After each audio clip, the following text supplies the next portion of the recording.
All right. I guess we're live. What's up, Bill? How's Not it going? much. What's up Not with much. you, Chris?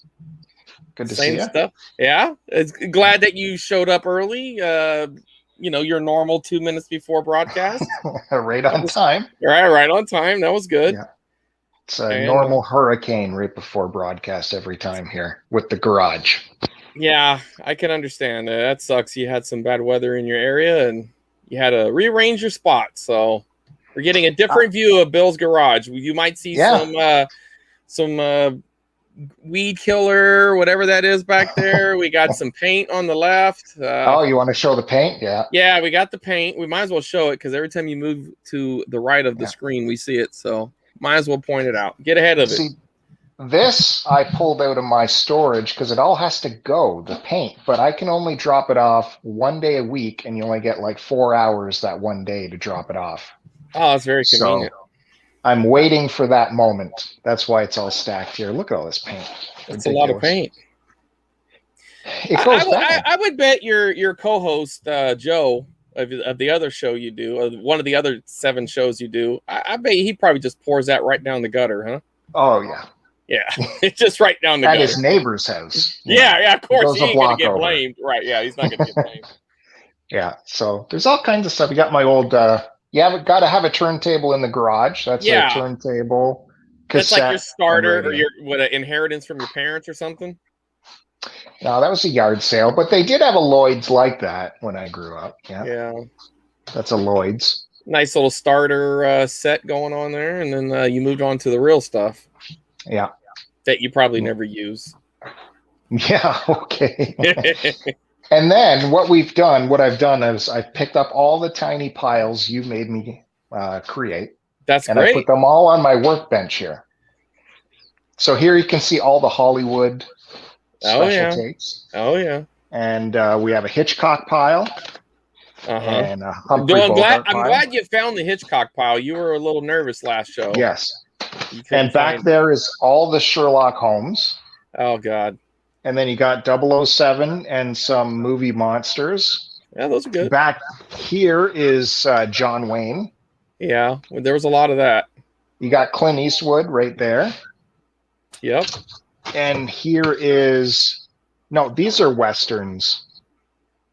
Yeah, but those are just the other Westerns, non-John Wayne. Non-John Wayne. And then that's war movies. This guy definitely had the stuff he liked. I mean, there's no disputing it. He went all in on his genres that he was into. Yeah. You got the dollar bin, which we have to go through again because you've already changed your mind on several titles that are in there. Okay. We could do that. Sprinkled on top is the fact-checking tapes I did last week. Where I heard you think that I was off on some of your garbage, but then you come back to me with Canadian money, and that's like funny money. You might as well say $100 in Monopoly money, Bill. I'm in Canada, so I didn't know we were working on that bar, because then it's like anything over 50 cents American is like a fortune to you. So I don't know if I should. It's pretty dirty over here, but here is. There's some more piles. I love it. That's the middle of the road box. Yeah, so potentially that's worth more than the dollar bin tapes, but potentially for sure. That's the going out you west. You also got to keep in mind. Okay, if you were in America where you would have a cheap shipping rate like media mail, and this isn't an anti-Canada thing. This is just like the facts of it. If you were here, there would have been some I would have recommended you put on eBay.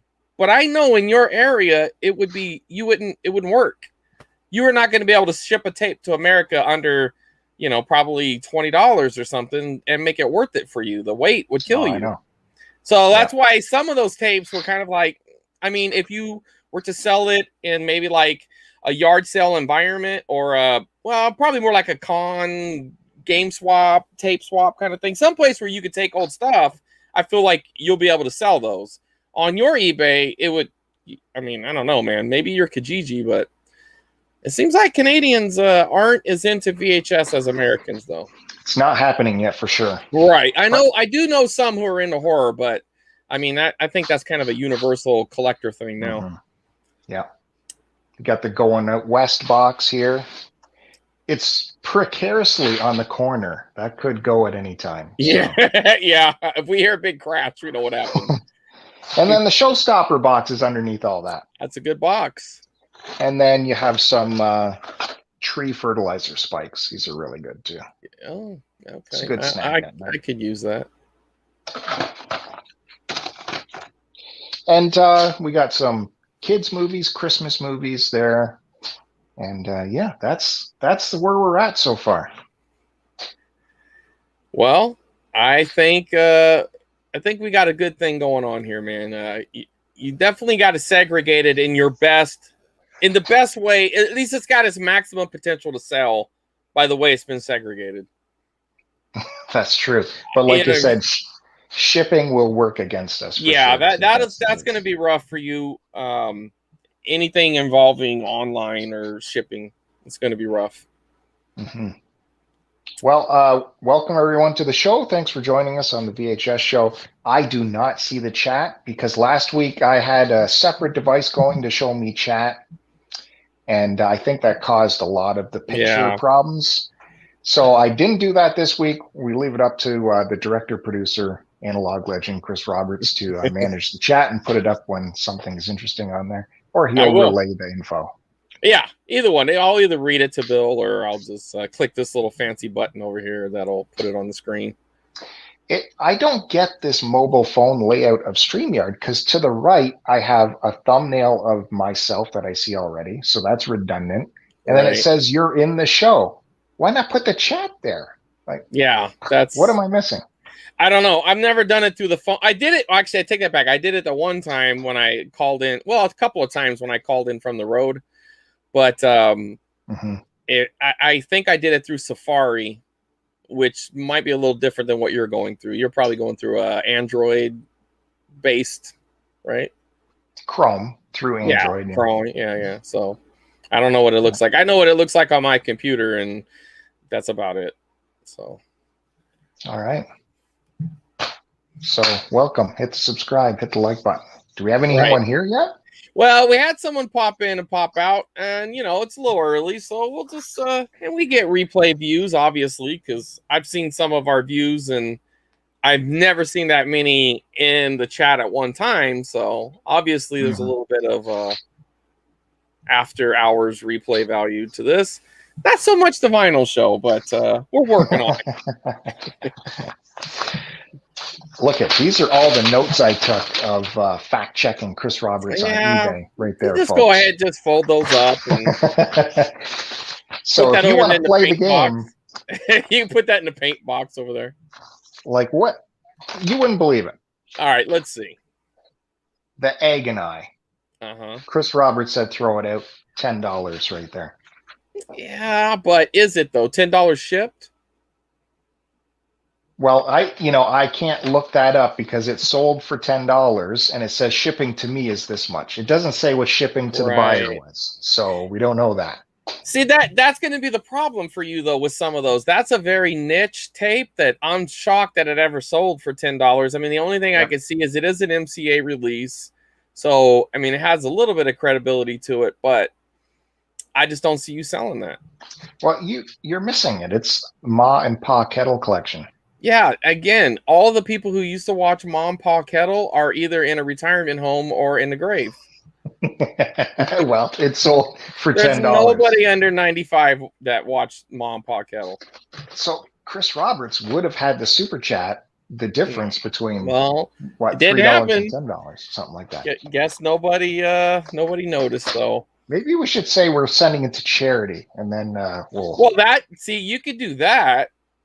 No, you mean my money or your tape? Money? Yeah. No. I mean, you can take those tapes down with your little fraudulent paper there with all these inflated prices, and then say that's what it's worth, and get some sort of donation slip for them. Chris Roberts said the last picture show. Throw it out. He said. I looked that up. I specifically this is hot. Remember. No between way. $9 and $18. Oh, Now, did you see if that was sealed or not? Of course. All right. Well, put it in your dollar bin. What else? Oh, this one. My spidey sense went off on that one. And Chris Roberts said, "Throw it out." Looked that up. I looked that up. I'm going to have to fact check your fact checking because I feel like there's some fraud going on here. That's a $9 tape right there. No, the Ghost and no, it's Mrs. not. Muir. Yeah. And, I want to show you the most interesting one because it definitely tripped us all up. Some of these got scattered as I was moving it around, unfortunately. Well, here we go. Fireball forward. Chris Roberts said, "Throw that out." That's a junk tape. There's nobody paid $10 for that, Bill. He said, "Throw out Fireball." Okay, all right. Let's go to fact check number 1. Your Ghost and Mrs. Muir, I could buy it right now for $5.99 free shipping. What is that going to net you, Bill? I look in the sold section. That's what we do for historical record. I can actually buy it right now for $5.99. Who's buying this? It might be somewhere that people don't want to shop from that person. I look in the sold. Let's be fair. Well, yeah, but let's be honest. It's not selling. Fireball forward. This is our most expensive tape. $19. No chance. $19 right there. Chris Roberts would have a super chat, quite a bit of money. You know what they tell children about the liar, liar, pants on fire? You better be careful, buddy. I got the facts, folks. No, that's fraudulent. That's lies. I've already exposed you for the Ghost and Mrs. Muir. No. We checked the sold. That's Chris Roberts, Dollar Dorks #1. Check the sold. No, it is. But also, who are you competing with? One sale does not make the price. You have to have an average. If you ever actually listened to a whole episode, you might have heard that. Right now, Fireball forward, I could get it for $11.99 free shipping. But I will give you this. There are only 2 listed. And one is new, and that one's crazy. No one is buying that. And I will look up your sold item. I will look up You won't even say the potential price. Well, it said $49.99, but nobody's paying that. And look, there's only one sold. I don't know what you're looking at. There was one sold for $14.99 free shipping or best offer. So you don't really know what it sold for. $18.70. I have it right here. I have it right here. Look.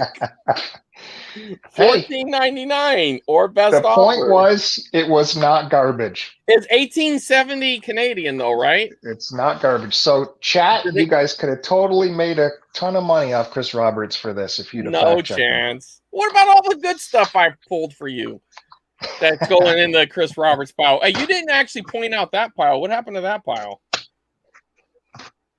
That pile all about those.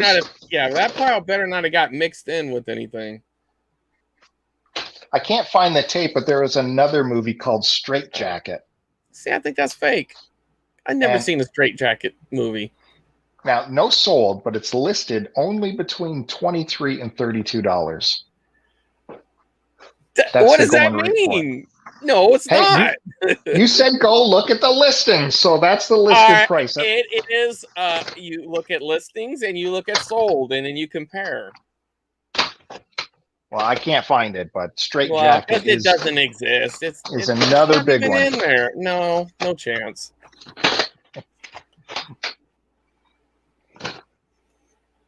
Okay, The Wistful Widow of Wagon Gap. $300 tape right there. Bullshit. You would have lived with that. Bullshit.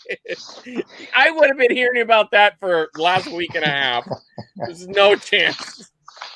So anyways, that's the recap, guys. This is what we have to watch out for. We do have an expert here on the left side of your screen, but we got to keep track of them. Keep them honest. Listen, sometimes I get worn down by all the crap you show me that it all just blends together. See, I'm in a garage. I can't be on a computer checking this stuff. So that's why we're trusting the legend here. And we got to, if you're in the chat, have fun with him and double check his math for sure. We will see. Yeah. All right. Okay. So we're down to the final box, correct? This is down to the final box. It's the final countdown. amazing. I have been thinking, why can't I just put a shelf around the whole border of the garage? Can't you? It would look just awesome. That'd be crazy though, wouldn't it? Yeah, but you know what? Your buddy Kevin, a friend of the show, right? He makes a lot. VHS is garbage to him and all this stuff. But what has the aesthetic that a VHS tape does? You imagine this on Blu-ray, you wouldn't even care. But you stick this on a shelf, it looks nice, pops off, very collectible. Yeah, and they're relatively cheap when you find them in the wild. Now, obviously, if you're eBay shopping, you're going to run into whatever the market rate is. But, you can go into a thrift store, spend about $4 or $5, get a lot of good stuff to bring home. I'm all into it, man. They're miniature movie posters. That's it, too. It's like, well, and not only that, I mean, you also, I don't know how you feel about it, but I also enjoy, the local history as well. Who would ever remember Ashland Park Video? You know what I mean?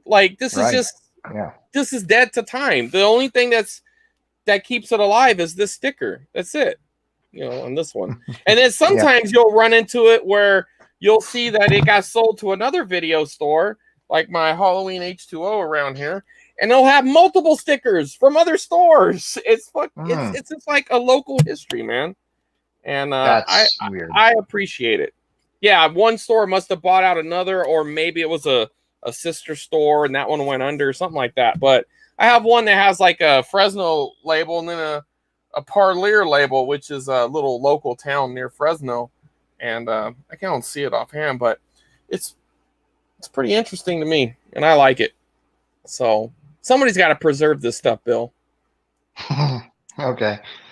Now, look, you're in for a treat right now. I'm just playing back one of these blank tapes that were in the box, and they recorded children's programming here. And this is Canadian classic Mr. Dress-Up. That's one of his puppets right there. And you just saw Mr. Dress-Up before that.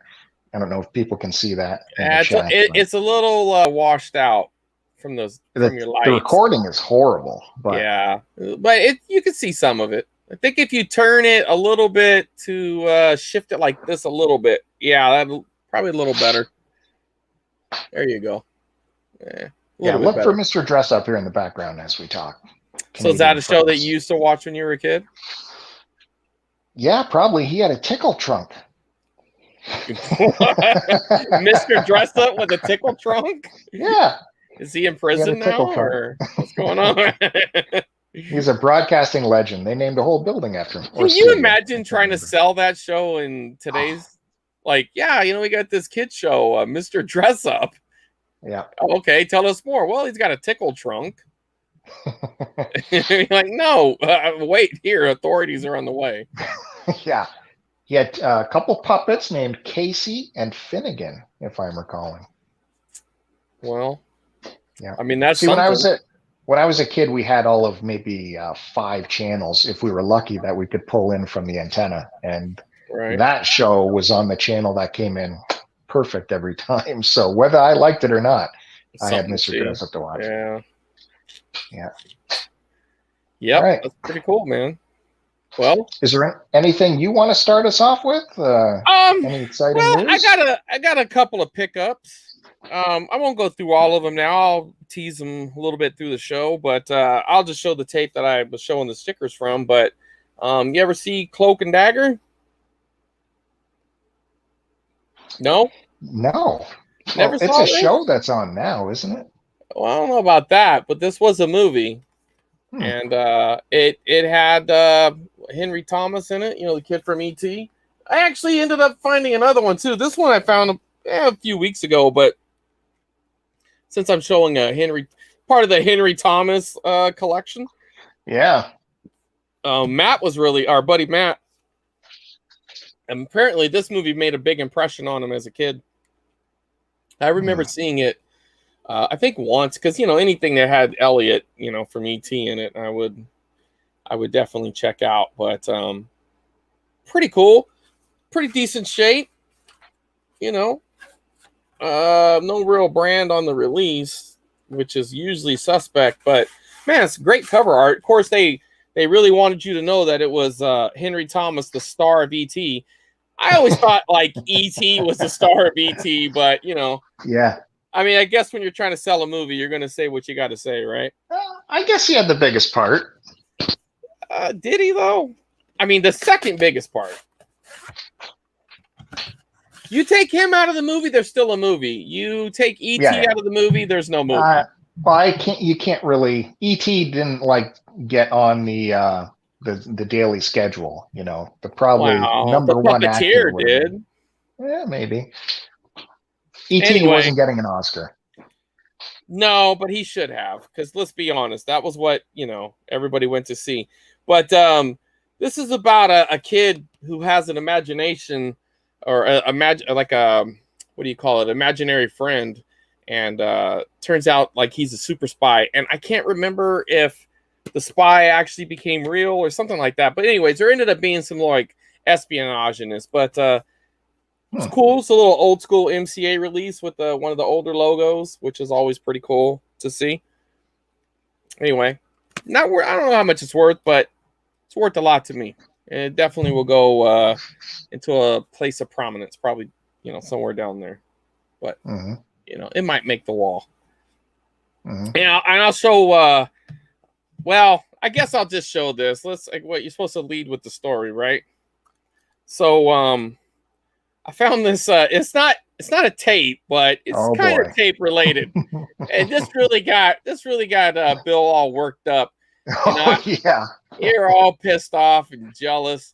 So I found this matchbook. Now there was at estate sales, especially from a certain generation, there's a lot of like consistent things you will see, and usually one of them is like a lot of fridge magnets and old newspapers and stuff like that. But it seemed like everybody back then was really into collecting matchbooks. Like when you would travel somewhere, that's true. Yeah. You were at a hotel, you stopped at a gas station, you went somewhere, you always picked up a matchbook. They were always given out. A lot of people put a lot of time and effort into promoting their businesses through matchbooks. So even my grandparents, they weren't collectors at all, and they had a little jar that was full of different matchbooks.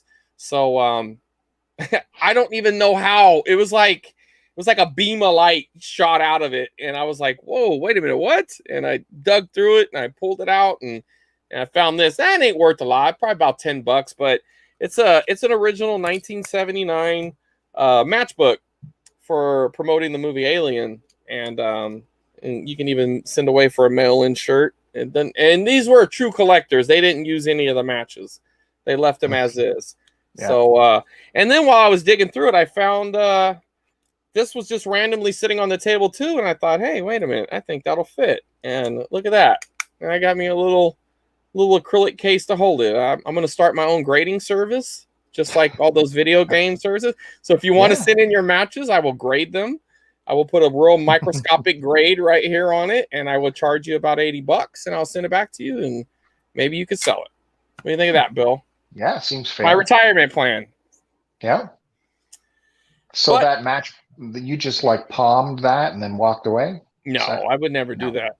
I frankly, I could have, but I wouldn't have, because I got integrity, Bill. I'm not like you scumbags up north who steal stuff from estate sales. I paid for it, but actually, the lady ended up just giving it to me because I don't know. I made good friends with the people running the sale, and it was her mother's place, and we were chatting for a while, and I did buy some things. Not worth showing in this show, but I did buy a few things off of them, and I actually even helped her move a few things, and she gave me a few things. This is one of them, and it really blew up in the socials. I mean, I wouldn't call it viral, but oh yeah, sure, it's pretty good. Well, real viral is like 1 million, but wow. For my small amount of followers, 1,000 something likes, or 1,200 or something like that, it's pretty good. I never get that much action on Twitter. Well, I remember because I kept sending it to you. I didn't know that it was like 1,174, but something like that. That was on Twitter, which you don't have. Like Instagram is your real. No, yeah, that's more of my world on Instagram, which even then it did pretty well. A lot better than I thought. And then I had friends sending me other people who had, took my post and cropped out my name and pass it off as their finds. I always like this. Oh my God. Yeah, I think it's funny. But it's like, yeah, that's really neat. You must have picked up my hand as well. There's Mr. Dress Up. Yeah, well, that guy looks sketchy. Real sketchy, man. Well, hey, do you have a picture of that VHS from our loyal viewer that sent us that VHS of his, the Alyssa Milano? You mean that thing that's like I'm supposed to share it on the screen or something, right? Yeah. Is that what I'm supposed to do? Like I was supposed to do weeks ago? Yeah, months ago. Yeah, I have it. I think it got buried in our chat, man. Okay, don't worry about it. Well, he sent us a tape he found from his wife's collection. It was the Alyssa Milano, a workout video. Oh, yeah. I bet you workout videos have a little bit of following. The more obscure ones, the better. But, like you'll run across, Richard Simmons videos. You'll run across some generic ones or some that came bundled in with like ab machines or something. But the ones you want to really look for is there's a horror one where I guess it's like a horror theme. Like they're all dressed up in horror costumes. It's called, I believe it's Killer Workout. There's also a movie with a similar title, so I kind of forget which is which. But there's a horror release, and that one's like triple digits. And wasn't there like a thriller workout video? There might be. I don't remember that one, but I'll tell you what, I will be able to tell you next week though, because from the same people I bought my Stuck on VHS supplement book and my and then of course the original Stuck on VHS. They also put out one on workout tapes, and I just bought that. So that one's on the way. I'm going to take a look at that one. So I'll be able to tell you a little bit more. And they had to self-publish it, eh? Crazy. Hey, you know what? They're doing good, man. It's a smart business model, though. You keep it within reason. You keep your costs down, and you sell out. And they always do. That lunch meat. Go to lunchmeat.com. They are not sponsoring the show, but I'm sponsoring them. Those dudes are awesome. They can. Well, they can. Yeah. All they would be doing is giving Bill my money. So that would be great. I would love that. Yeah, I'm sure you would. So the point is, if you're watching and you want to send us a picture of some crazy VHS you have, just send us an email at starttocontinuemail@gmail.com. It's in the contact section at YouTube on the YouTube channel. And we'll do better on that. That's my bad. I forgot about that. And the guy who sent in that picture, I apologize, because that sounds like a really cool tape. Yeah, and like Chris Roberts was supposed to send me a new picture for the thumbnail. Right, that was months that's ago, actually not my fault. That's not my fault. We can talk about that off air. That is not my fault, though. That's no big deal. I like what we got. I like that too. What did you do? Did you reverse that picture? Yeah. Yeah, I thought so, because I was like, I thought I was looking the other way, but that was very clever of you. I like it. Well, there you go. This is a clever man. You should get that on your stickers and sell that instead of your Mario. I mean, if I wanted to sell it, then if I wanted to lose money, I would do that. There you go. I mean? All right. What do you think? Should we start? I think we should start. We do have a viewer right now in the audience. People have been bouncing in and out. We don't have any of our regulars yet, or if it's so, they haven't spoke up.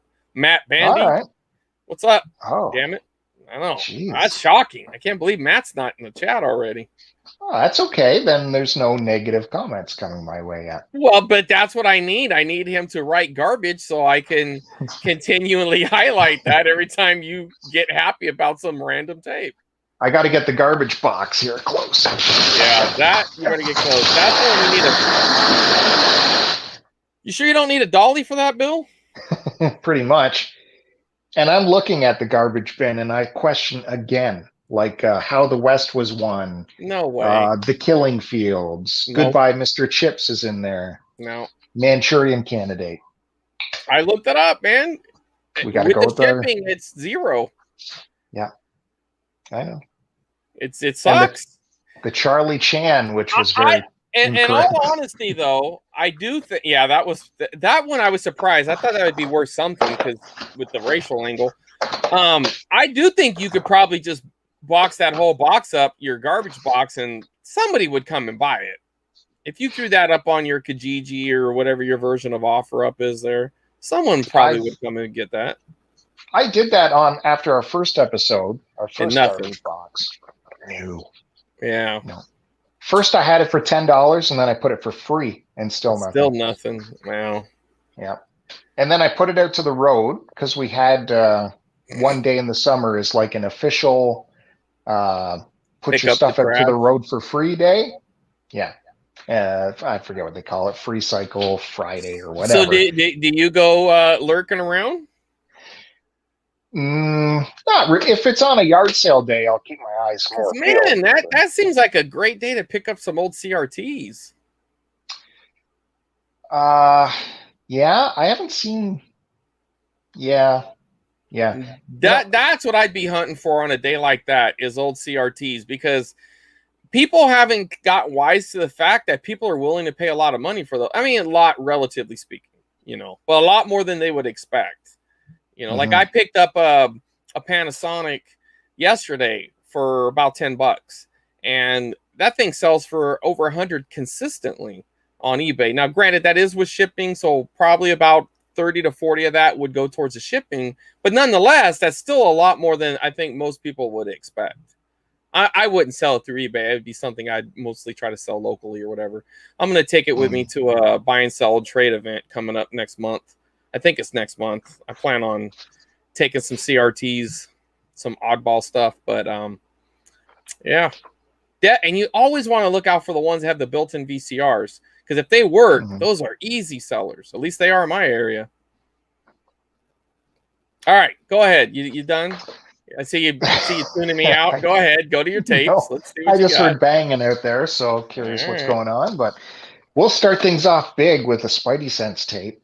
Okay. Because it's Spencer Tracy and Mickey Rooney together in Captain's Courageous, where Mickey Rooney's got to teach this millionaire's son spoil sport how life works. This is something that gets your spider senses going. Yeah, it would, because that's a classic movie that we don't see on Blu-ray. I mean, the out of print aspect of it is a good way of thinking, but there has to be a little bit of popularity to it. You've never heard of this movie? No. Spencer Tracy and Mickey Rooney together. That right there. Yeah, it would have mattered in like 1948 or whatever, but not now. What's it called again? I'll look it up. Let's expose Bill's spider sense. From 1937, Captain's Courageous. Yeah, my time frame wasn't off. Captain's.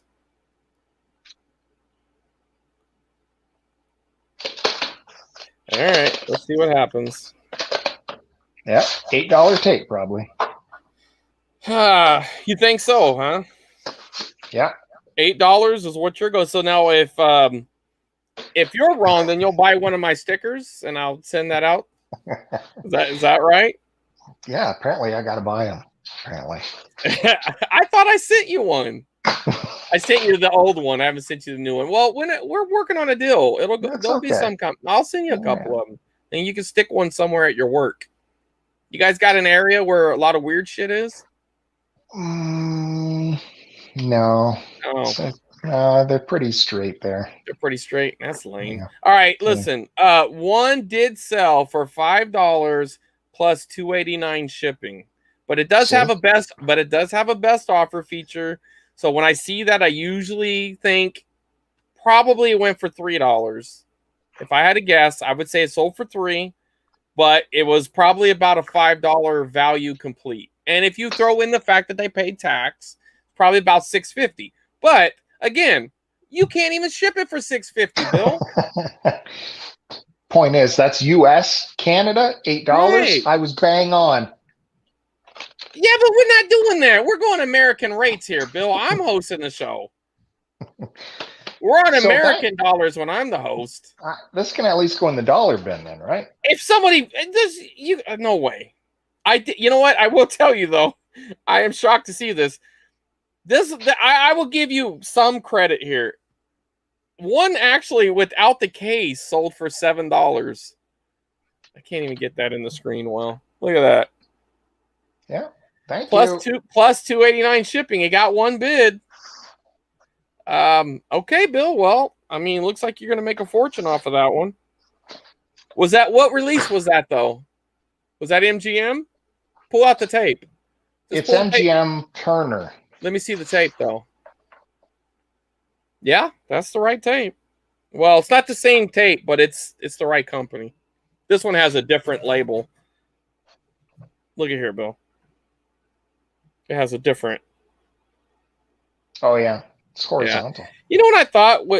I thought of another thing. I wonder if it's going to work, but I could pull in this and I could show you stuff in my. I can use my phone and pop in another screen, huh? Yeah, I used to do that on the vinyl show. Yeah. Okay. I'd have another camera set up as like a close-up camera. Yeah, but I'd have to pull up another box, I guess. But yeah. Yeah, and you take a hit on bandwidth, so I don't know if your signal can. Well, right. No, this would be off my cell signal. I wouldn't pull off my house. I would just pull from the. I got a grandfather package. I don't get dinged on data. Americans don't have to worry about data. Nah, we're civilized, Bill. We don't have socialized medicine though, so there is that. We do get a couple of perks, but. You know, while you're dying in the hospital, waiting your turn, you can watch Netflix. That's right. We're suffering under socialism here. Yeah. Socialist regime. Now you have another. You did not find money in there. There's stuff in there. I'm looking at this. I just picked this up. Home Alone 2. Yeah. Sorry. Go ahead. You were saying. No, I was going to say. I think we have part 1 around here somewhere. You can bundle those together. Yeah, I don't know where though. Oh yeah, it's over there in the kids pile. What was in that? Like some sort of rebate card or something? Could it be like $50 bill? Yeah, right. Something in there, folks. Yeah, it says Home Alone 2. It's a fucking mail away. It's ephemera. Yeah, it's ephemera. Look, I bet you just this is worth money. Wow, let me put this stuff down here. We have a cross promotion, Home Alone 2 and Life cereals. Do you guys have Life? Yeah, of course we did. We're probably the ones that made it. What do you think? Quaker Oats is like based in Canada? Get $20 in rebates from that sports store. There's a contest. Yeah. Some kind of American Airlines travel certificate thing. I don't know. Well, it's got to be in America then, right? Yeah, so that's neat. Quaker Oats Life Cereal Home Alone 2 lost in New York official $5 rebate form. Get $5 off cereal? That should be free during that time, right? How much are you guys paying for your cereal? Well, it is for Canadian cereal, and we do pay a bit more. What is sugar rare up there? It's pleasurable, so we tax the hell out of it. You tax everything that has pleasure. Yeah. So that just ups that ante. It's a $30 tape right there. Oh yeah. It is not a $30 tape, folks. Do not think it's worth that. Okay, I have a couple of weirdo ones here. And Spidey sense tingling again because it's such an oddball. It's still sealed. Rob Lowe, Bill Paxton, Frank and Jesse, huh? Frank and Jesse. Now, is that a 2000s movie?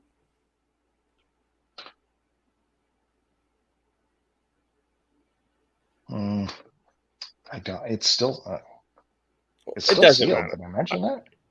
Yeah. Well, you know what's weird is. There's these idiots really trying to push that in the VHS hobby. They're trying to jump on the video game bandwagon. Yeah. And it's silly. I mean, they're gonna do a couple of fraudulent sales to make it look like they're happy or like they're happening, like like all those Disney diamond fucking collections that are supposed to make you rich, even though you could literally find them every time I go out. I can find a diamond collection So I would be a millionaire if that was the case. Look at this tagline: on par with Tombstone.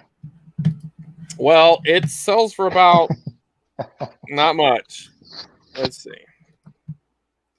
That's from Vidmark Entertainment. You heard of those guys? Yeah, for sure. That's a cool distributor.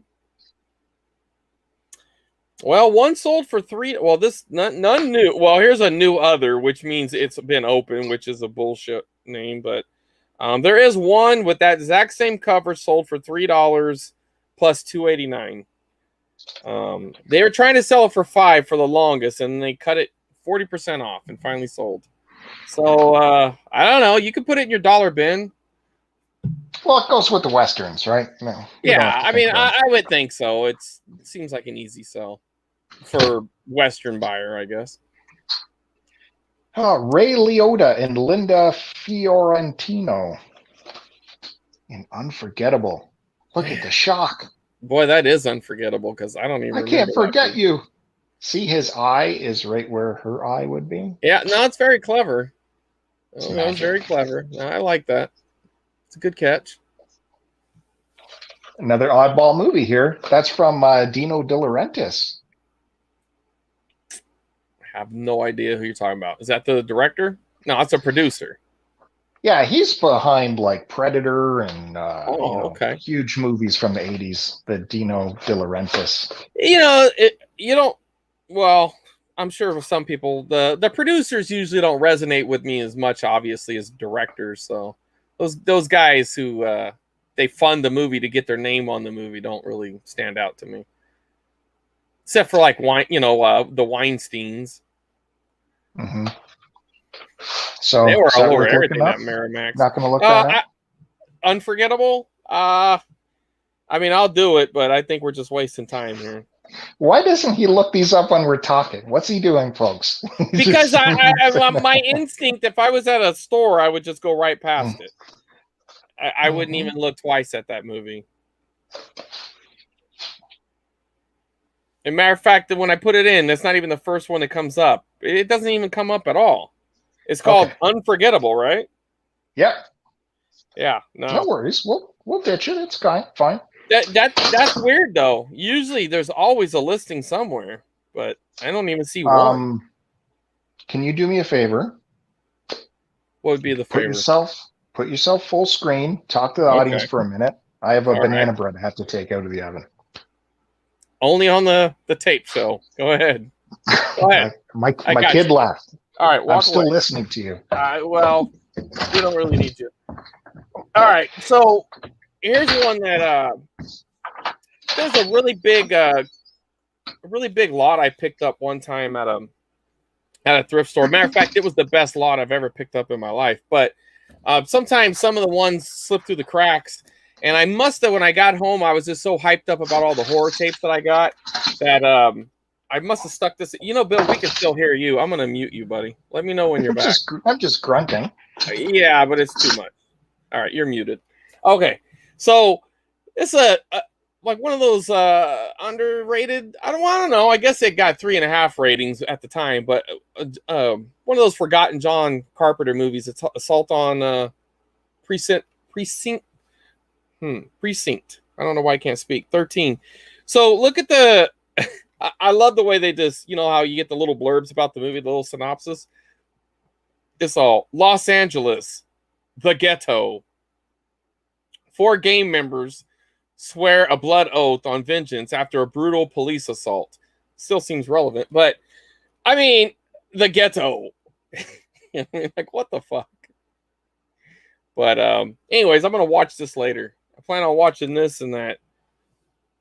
In this The Quest. These are 2 on my to watch list, so they should connect perfectly, right? I mean, what's a good follow-up to watching a child adventure movie than watching probably an action exploitation movie by John Carpenter? So that's cool. But I did hear that he did some really good he had a really good soundtrack that he made in this. So the guy has a lot of talent. Anyway, I'll show something else I picked up. I probably should wait for Bill for this. Let's see. All right. So back in the 80s, you know, there was always like, oh, he's back. Sorry, Bill. Well, you need a wave or something, man. I didn't see you down there. Okay, he's back. All right, never mind. We'll skip that. Go ahead, Bill. Have you ever watched Precinct 13? You ever seen this? Didn't the Fandango have us watch that once?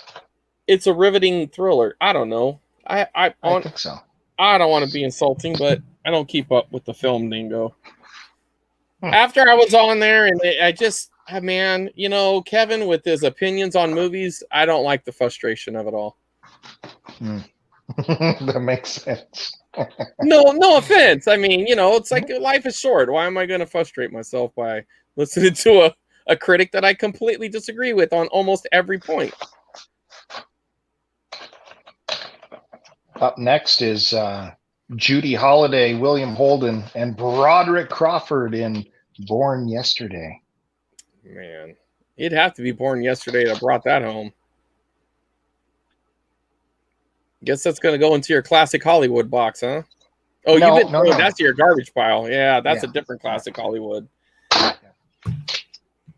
On a single tape, surprisingly, Clint Eastwood's for a few dollars more. That's a good movie. Yeah, I would think that'd be on 2 tapes, wouldn't you? Yeah, I think so, but maybe not. Why do you? It's not that long, is it? It's about 2 hours. 2 hours and 10 minutes. Yeah. Usually the bigger tapes are over the 2.5 hour mark, I think. I'll tell you what, I haven't seen this box before. This cover. I like that cover. That cover's awesome. I mean, I'll look it up for you. I doubt it's worth anything, but that's a cool cover for sure. That would have probably been now. See, that would be one you would keep for your personal collection, Bill. Mm-hmm. You know, you do something like this. You know, where you where you have the coverage kind of showing out on some. You know, every now and then you space out a couple, and those look cool, man. See, if I did what you're wanting me to do in the garage here, wouldn't they just get all dusty and salty? Why? Do you live next to the ocean? Well, we put so much salt on our roads in the winter. You bring it into the garage. Well, obviously, you're going to have to do something. Like, I think that little corner you're in right there would be perfect. Your car's not that close to that. This is actually my workbench. I'm supposed to do work on there. Yeah, but you don't. So who are you fooling?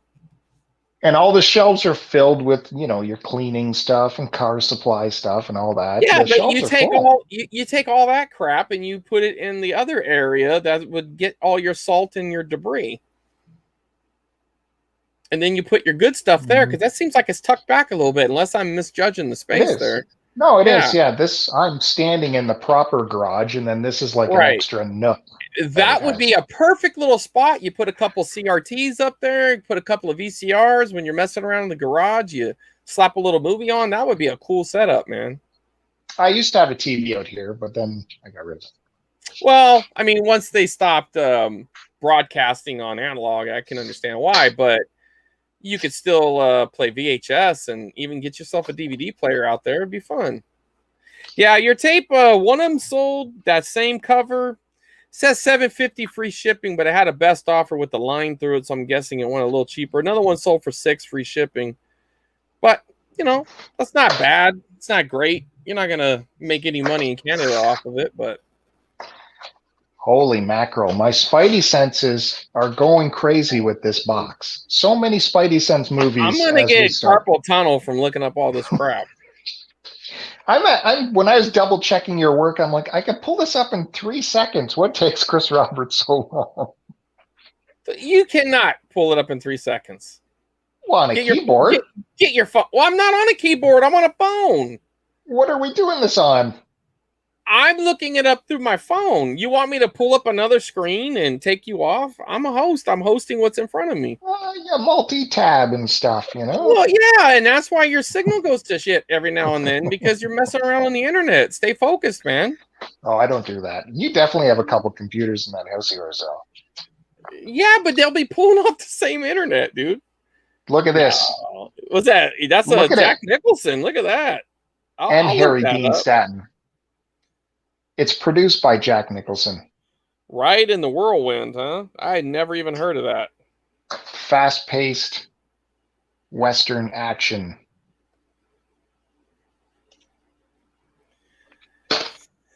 How fast-paced could it have been? Let me see that title again. It's from Duravision. Flip that over again. Oh shit! I guess I can't spell very well. Yeah, it's Ride with an R. No, I fucked up Whirlwind. If you need to know. All right. Well, people are. Let me see. Show me the front again one more time. I just want to match the picture up. Okay. Yeah, I mean, there's a couple that sold for about the $6-7 range, and plus the shipping. The one that went the highest though was in a big box. None had that same. Yeah, that's not a big box though. Like a big box with a tray. Those are pretty popular. Yeah. Check this out though. Oh well, that just means the label fell off. Yeah, or it's something else in here. No, the glue goes bad. It's probably the right tape. I mean, it could be something else, but you better be careful. You might see something you don't want to see. But does the ads that you see have labels on the tapes? This might be a Duravision thing. I mean, they actually don't even have a Duravision listing. Everything else looks like something else. Is that a Canadian brand? Because I've never even. Well, here's one. I found one. No, California. Well, the Duravision I found is sealed for $6.99 plus 3, and it's not sold. Yeah, I got you. Here's another one. It's also sealed. Yeah, I mean, you might as well just put that in your Western pile. Yeah. Jack Nicholson did another Western. His very first picture he directed was called Going South. And it's a Western. It's got Christopher Lloyd in it. It's got... is that a comedy, though? Like a Western comedy? Yeah, it's a comedy Western. Yeah. It's really good. You should check that out.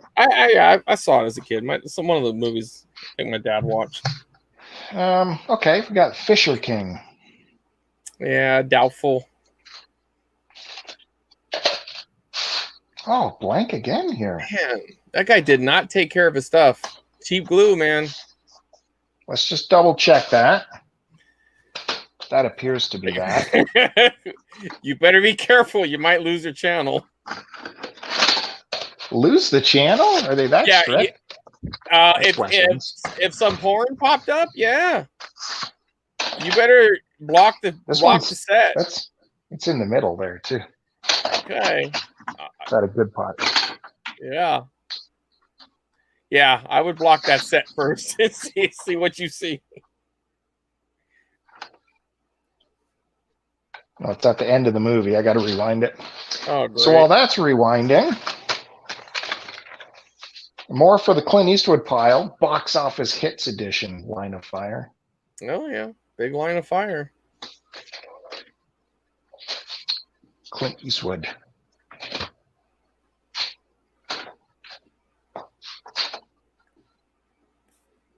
Holy, still nothing on there.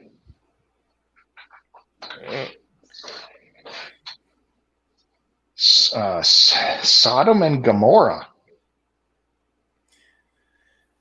Yeah, that's something. Weird. Yeah. Did you ever watch any of those old Bible movies? Yeah, I mean, of course. I've seen 10 Commandments, but... I love epics. I'm kind of keeping an epic pile going. So yeah. No, I don't blame you. Those are cool. I bet you those will end up in your collection, though. There's nothing on this tape. Oh, there it is. Uh-oh. Yeah, it's home video home stuff. Movie. Oh, now that might be fun to watch through. You didn't put that. You didn't put that to the side, Bill. Well, we can watch it. Well, we can. I'm just saying, later on at night. I mean, you're a single man. You never know what's on. Well, there could be something at a different part. Obviously, not the kids playing in the snow. Chris Roberts, boy. All right. We'll get PBS. What is PBS's most famous detective? And Agatha Christie. I don't know, man. I only watch like the kid-related stuff on PBS. Why, Poirot is the famous detective. I have never Agatha heard Christie. of it. Agatha Christie wrote a bunch of those books. So we got 1, 2, and 3 of these box sets. I imagine they're not worth anything. Yeah. I second that. From Acorn Media, 3 volumes, 51 minutes each, British drama. Okay. It is really weird how like their British related shows got ported to the PBS. Yeah. It's like just because it was British, somehow it was like higher quality or like more intellectual or more art related. It's like they have crap shows too. That's right. You know what I mean? Like, what are you talking about? Well, that's how you guys saw Monty Python, right? It was PBS. I'm assuming the only British show I ever liked watching was Benny Hill. So I'm assuming that was British, right? That was British, wasn't it? Oh yeah. Yeah. I got some X-Files tapes here. Yeah, that's cool. Look at this guy. Individually, they're not worth a lot, but collectively they are. When you can make little subsets, or I know you have some around there somewhere. I thought I did. I don't. Yeah, we've seen an X-Files tape probably in episode 1 or 2 of this. That's going on the paint pile. Paint pile, you say? All we need is Chris Roberts to hold an oil lamp, and he will look just like Richard Gere and Jodie Foster. I told you how I went to a little conference with Richard Gere, right? Yeah. I tell that story. Yeah. Yeah. This guy's weird. Best romance since Gone with the Wind. Yeah. Is it though?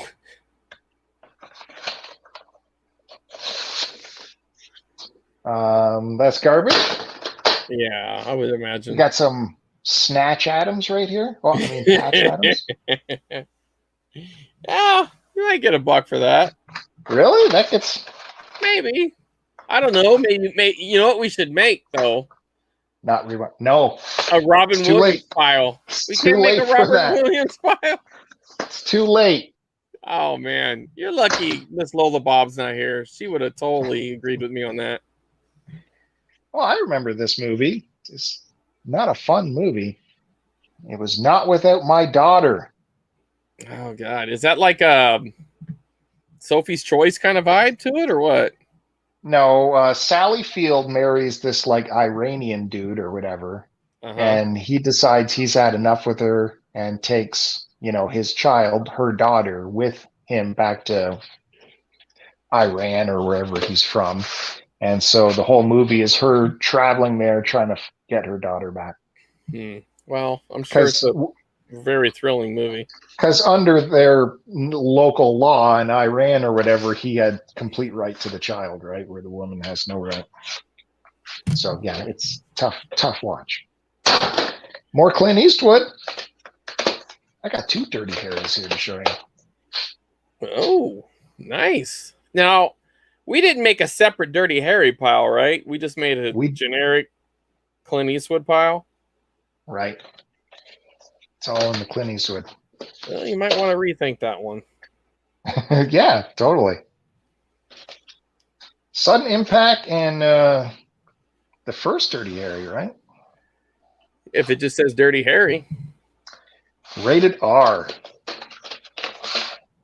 That's back when action movies were actually action movies, man. You get those hard R's. Yeah, this is the one with Sandra Locke, who I didn't dig it as much. Well, he kind of became redundant, a little bit of a caricature at some point, right? Yeah. This is the one where he's dealing with this guy. Steps on his leg. I like that villain, I think. I remember liking that one. When he, hijacks the school bus and makes the kids sing and all that, it's very annoying. Clint Eastwood pile. Yeah. The guy liked this Eastwood, man. That's a lot of Eastwood back there.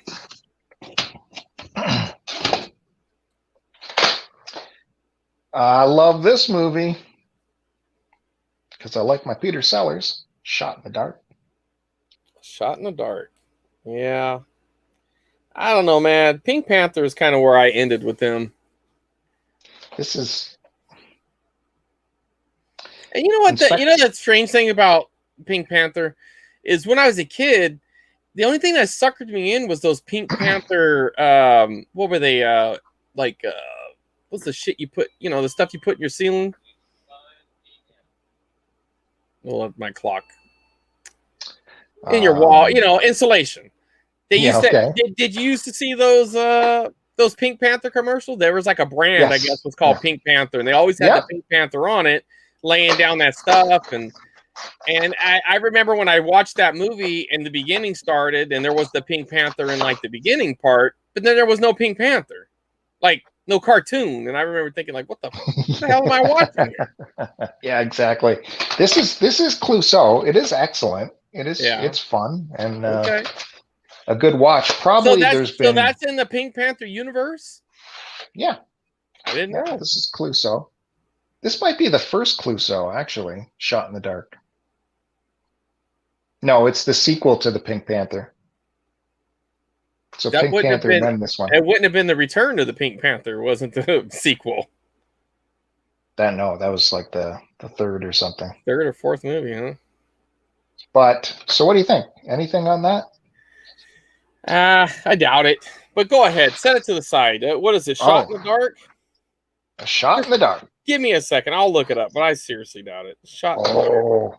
Spidey sense is tingling again, and I curse myself again for not having a pile for this. Because it is, again, another movie with Steve McQueen called Nevada Smith. That looks cool. Yeah, I'm back. Steve McQueen was was he playing some poker there? Oh. Looks like it. Well, One Shot in the Dark, brand new, sold for $4. So take that for what it's worth. No, I was thinking the garbage bin, but you what? All right, go ahead. What was the name of that McQueen movie? Nevada Smith. Your sense is going off, huh? Well, people are asking $10. Some asked $6. Let's see what anybody got out of it. One guy got $1.99 plus $2.89 shipping. That's it. It's going in the dollar. That going in the bill pile. Why are you wasting your time? Well, there's probably other Steve McQueen movies I rescued in the dollar bin, so maybe we'll put something together. I don't think no.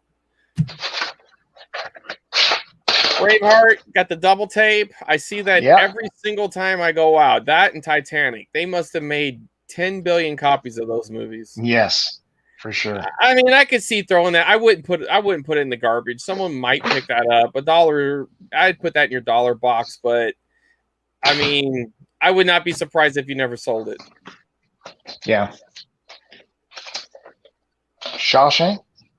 Yeah, same thing. I'd probably throw that in your dollar box. I mean, that's another very heavily mass-produced movie. But people do like it, and I do as well. So when Chris Roberts goes and visits my friend Curtis, stays overnight, a lot of the night is spent having pillow talk. Pillow talk. Well, you're not wrong.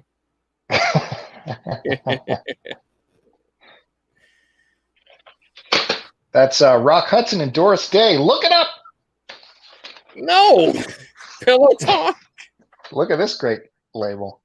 That is a cool label. I mean, those MCA releases are all pretty cool. They come on. A little bit in. I'm looking it up. Calm down. But it's not going to be anything. This is the unrated version, by the way. What did they show her ankle?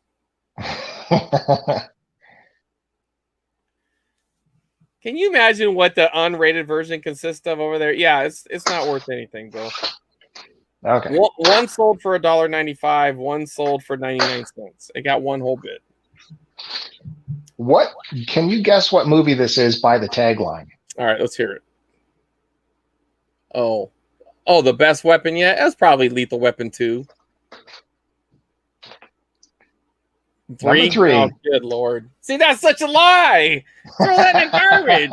You can make an argument that Lethal Weapon 1 is as good or not better than 2 is good is not better than part 1, which I wouldn't make that argument, but I can understand that argument. Not part 3. Like, I did like the Joe Pesci dynamic, but it's not a better movie. His part got old fast. It did. I'm just saying I did like it because I like him. So I do kind of enjoy it, but it's not better than 1 and 2. No way. Mm. Who directed it? Oh, fuck. Who the hell knows? I don't know. Dick Donner. Richard Donner directed that. No way. That's a blemish on old Dick's fucking record, man. Boy, they were really pushing Joe Pesci. I wonder if that had to be after Goodfellas then. That had to be, right? There's no way he makes the top unless it's after Goodfellas or after My Cousin Vinny.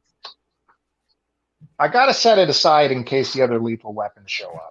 Well, yeah, so. You're going to sell that. I don't think that's going in the garbage. That's going to go in a pile, but it's just not good. Mm-hmm. Let me show you a couple of my pickups, Bill. Let's have a little palette. We'll have a palette cleanse. All right, how about that? You got all this junk you're showing. Let me show some of my junk. I'm going to put this in the West Coast box. The okay, kids. I'll watch it. I'll watch it. Now in the 80s, you know that we were all about our talking cars and our helicopters, right? I love that. Love it. Yeah, and I'm a sucker for a Roy Schneider movie. I do not remember thinking too fondly of this, but I bet you I'll enjoy a rewatch of this. But I loved it as a kid. I don't remember. Model. I was more into Airwolf was the bigger brand. You know what I mean? But Airwolf was more popular, no doubt, than Blue Thunder. Blue Thunder had the theatrical movie. So it Airwolf just went on that wave. Oh, Airwolf ripped them off. I'm not saying that's not the point. Airwolf is the bigger brand from the 80s. Definitely had the better theme song. Oh, 100%. I can still hear that theme song in my head. But anyways, I picked this up. You know, these are all like quarter buys or even I've never seen that cover before. It looks like the cover to Christine more than Blue Thunder from here. Yeah, it's if you look closer, you can see the chopper. It's very washed out when you're back further, but you get a little closer, you can see the chopper there. Right. I don't know. I think it's a good cover. I like it. I remember Blue Thunder. It was so good. They were like trying to sneak up on a building, and they're like, let's go into whisper mode where the engines are really quiet. Sure. And I'm like, why aren't we on whisper mode all the time? We're just going to be loud for no reason? Right. Maybe it uses more gas or something. Oh, okay. Yeah. So this was in my Clint Eastwood pile, and I remember seeing this as a kid. I really don't remember anything about it. I faintly remember this, but this is Clint Eastwood's directorial debut, and it's a thriller. It has a horror look on the front, but it's a thriller. It's Play Misty for Me. You ever seen this movie, Bill? I can't remember if I've seen it, but we did show that tape on this very program. Did we? Yeah, and you told me to throw it out. I wouldn't tell you that. It's in the Clint Eastwood pile, right? Yeah. Well, it's not worth nothing. This is a watch for me. I picked this up to watch it. I might not keep it, but I might. I can't remember anything about it. Well, he's a DJ, and basically, some chick who keeps calling into his show, he ends up having an affair with her, and then when he's seeing somebody seriously, and then he decides to break it off. This is kind of Fatal Attraction before Fatal Attraction. Different vibe, or same kind of context, a little different, but anyway, like I said, I haven't seen this since I was really. This would have been something I probably watched with my parents and then tuned out half the way and went and played with my toys. But I'm gonna give it a try. And speaking of toys, I went and saw this in the movie theaters with my grandmother, and I remember there was a real awkward scene where the kid asked Richard Pryor about his penis, about the kid's penis, asking about his own penis when he should show it to the girl. I've never seen that. You never seen the toy? No, Jackie Gleason? No. I do not know if this would play in today's audience because it does kind of have a slavery vibe to it, sort of. Essentially, this is a guy who's down and out. And this is like some millionaire, which, at the time was, the billionaires of today. And he needed somebody to keep his son entertained. So he basically bought or rented, under his own accord, mind you. So, to entertain his kid. And his kid's like a spoiled fucking brat. But eventually, they get close together and, and spoiler alert, it all works out in the end. But as a kid, I used to love the scenes of the kid's room because he had everything. Like he had this really cool setup. You never seen this, Right. Bill? All these toys. No. Yeah, it's a really cool movie, man. I mean, I'm going to find out how well it holds up. I'm sure this is going to be one of those things where no matter how it is, I'll still like it for the sentimental reasons of it. But I've never seen this out, so I was kind of happy to find that. Again, probably not worth anything, but emotionally worth something. And this is another one that was kind of one of those teenage staples because I was always a big fan of Elizabeth Shue. She was always on the tippy top of my watch list. And Adventures in Babysitting, yeah. So this was like a breakout movie for her. This was like her movie. She wasn't like one of the sidekicks or whatever. She wasn't a supporting role. This was her lead role. And I've never seen this one. I'm surprised. This was a very popular movie at the time, but I'd never seen it out. I'm sure it's probably only worth about $5 or so, but it's a killer find, and I can't wait to give that a rewatch. And this one, I bought off the old eBay. I mean, this is something I'm probably never going to find out in the wild. I spent probably $25 for it, but I mean, I sold something, so it didn't cost me anything. But this is the first episode of the Freddy's Nightmares series. No More Mr. Nice Guy. And they only released 5 tapes in the US. Some other regions got a little bit more. So you can't get the complete series, even though I do have a friend who's going to send me the bootleg version of the complete series on DVD. So that's kind of cool. But what's really cool about this one is this is his origin episode. So you kind of get the backstory of Freddy Krueger. This is his trial, when he's going to trial or whatever. This is, him, obviously before he gets burned to death and everything. But really cool. And this was kind of like, I remember it kind of being like an anthology kind of series, like Twilight Zone or something. It's been a very long time since I watched this, but I used to watch this late nights on Saturdays. They would play on one of our local stations that was basically kind of like a syndication station. They didn't really, they weren't affiliated to any of the big networks. It's kind of a local station that would play syndicated shows or reruns. And this was on it late at night. Channel 53, I used to watch Freddy's Nightmares. And on Channel 26, they would play the Friday the 13th series. So, which again, that was another anthology series. But that series had absolutely nothing to do with Jason. Whereas this one, Freddy's in it every episode. I think he's more like a Tales from the Crypt vibe, where he kind of pops in and out and says little things in between scenes and stuff. I remember that there was the show, but I don't remember what the show was. Yeah, there's only about a handful of episodes that I kind of remember, but ironically, I kind of remember the Friday the 13th series a little more, but I think that's because it must have been on at a time I watched TV more. But this one was awesome, man. We used to teenage years, man. This was something we used to watch sometimes on Saturday nights. Have friends over, pop it on, some background noise or whatever, playing video games. But anyways, those are my pickups for this week. Oh, I take that back. Let me rewind here.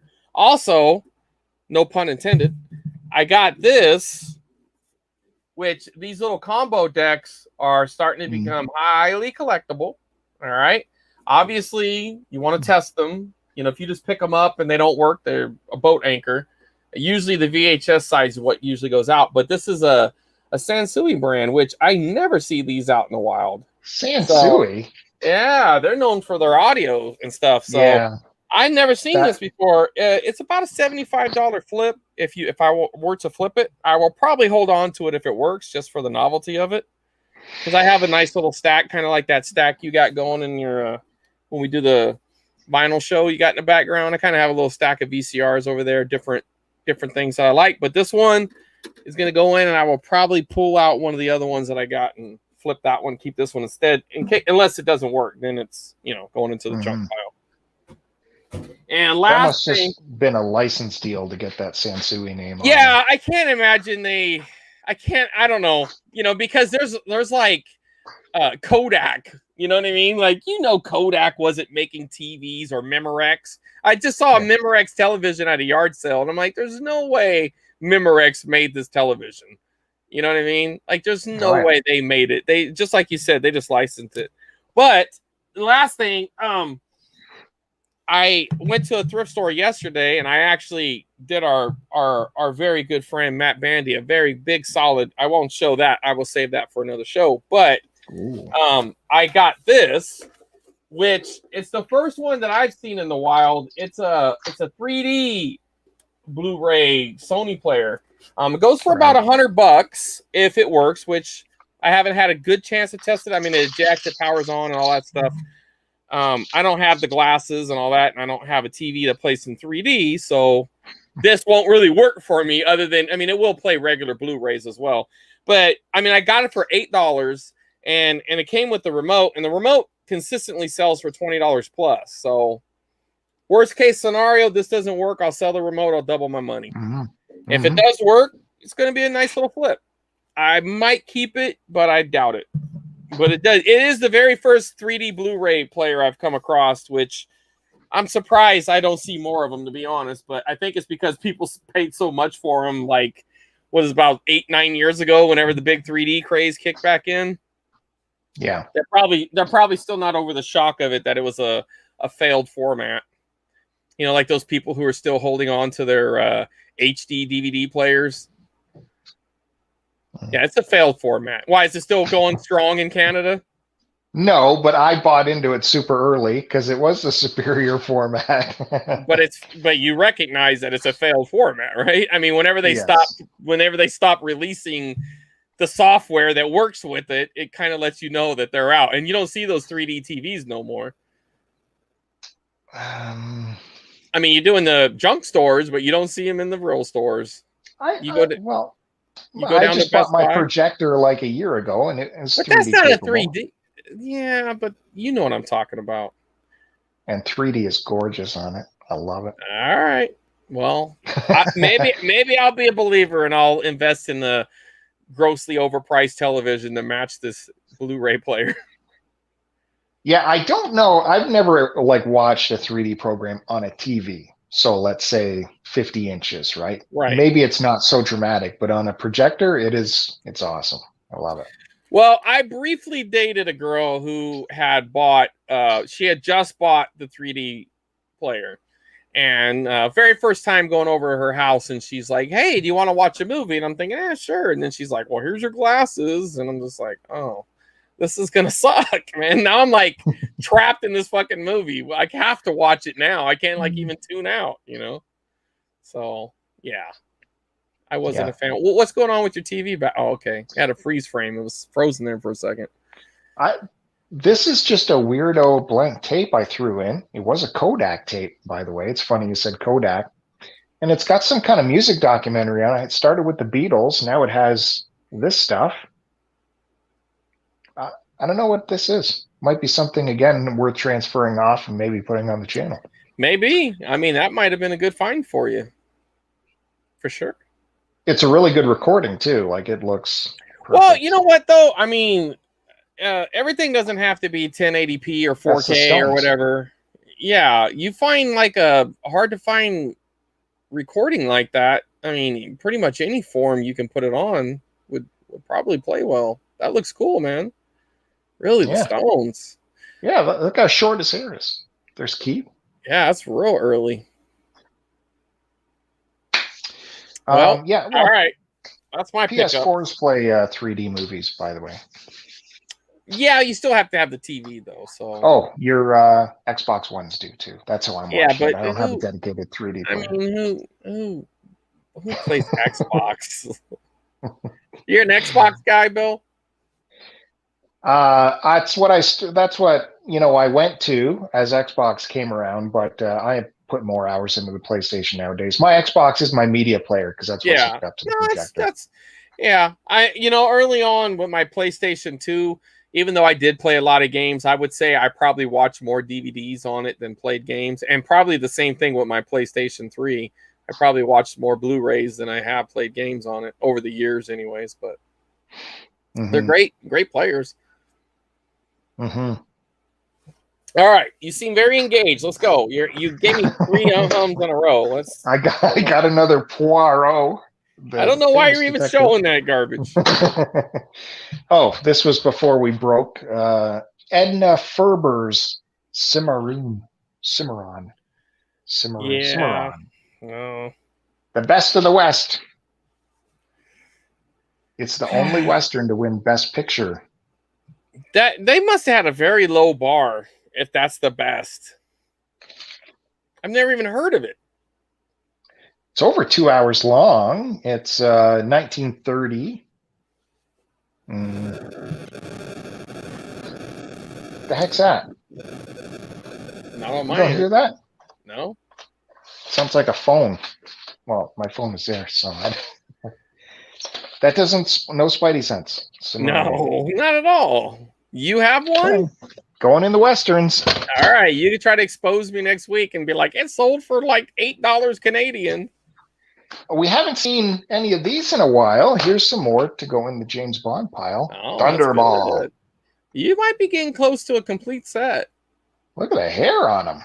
Yeah, he looks very stern. Well, he's very focused right there. The hair doesn't match. So who is you're a Moore guy or a Sean Connery guy?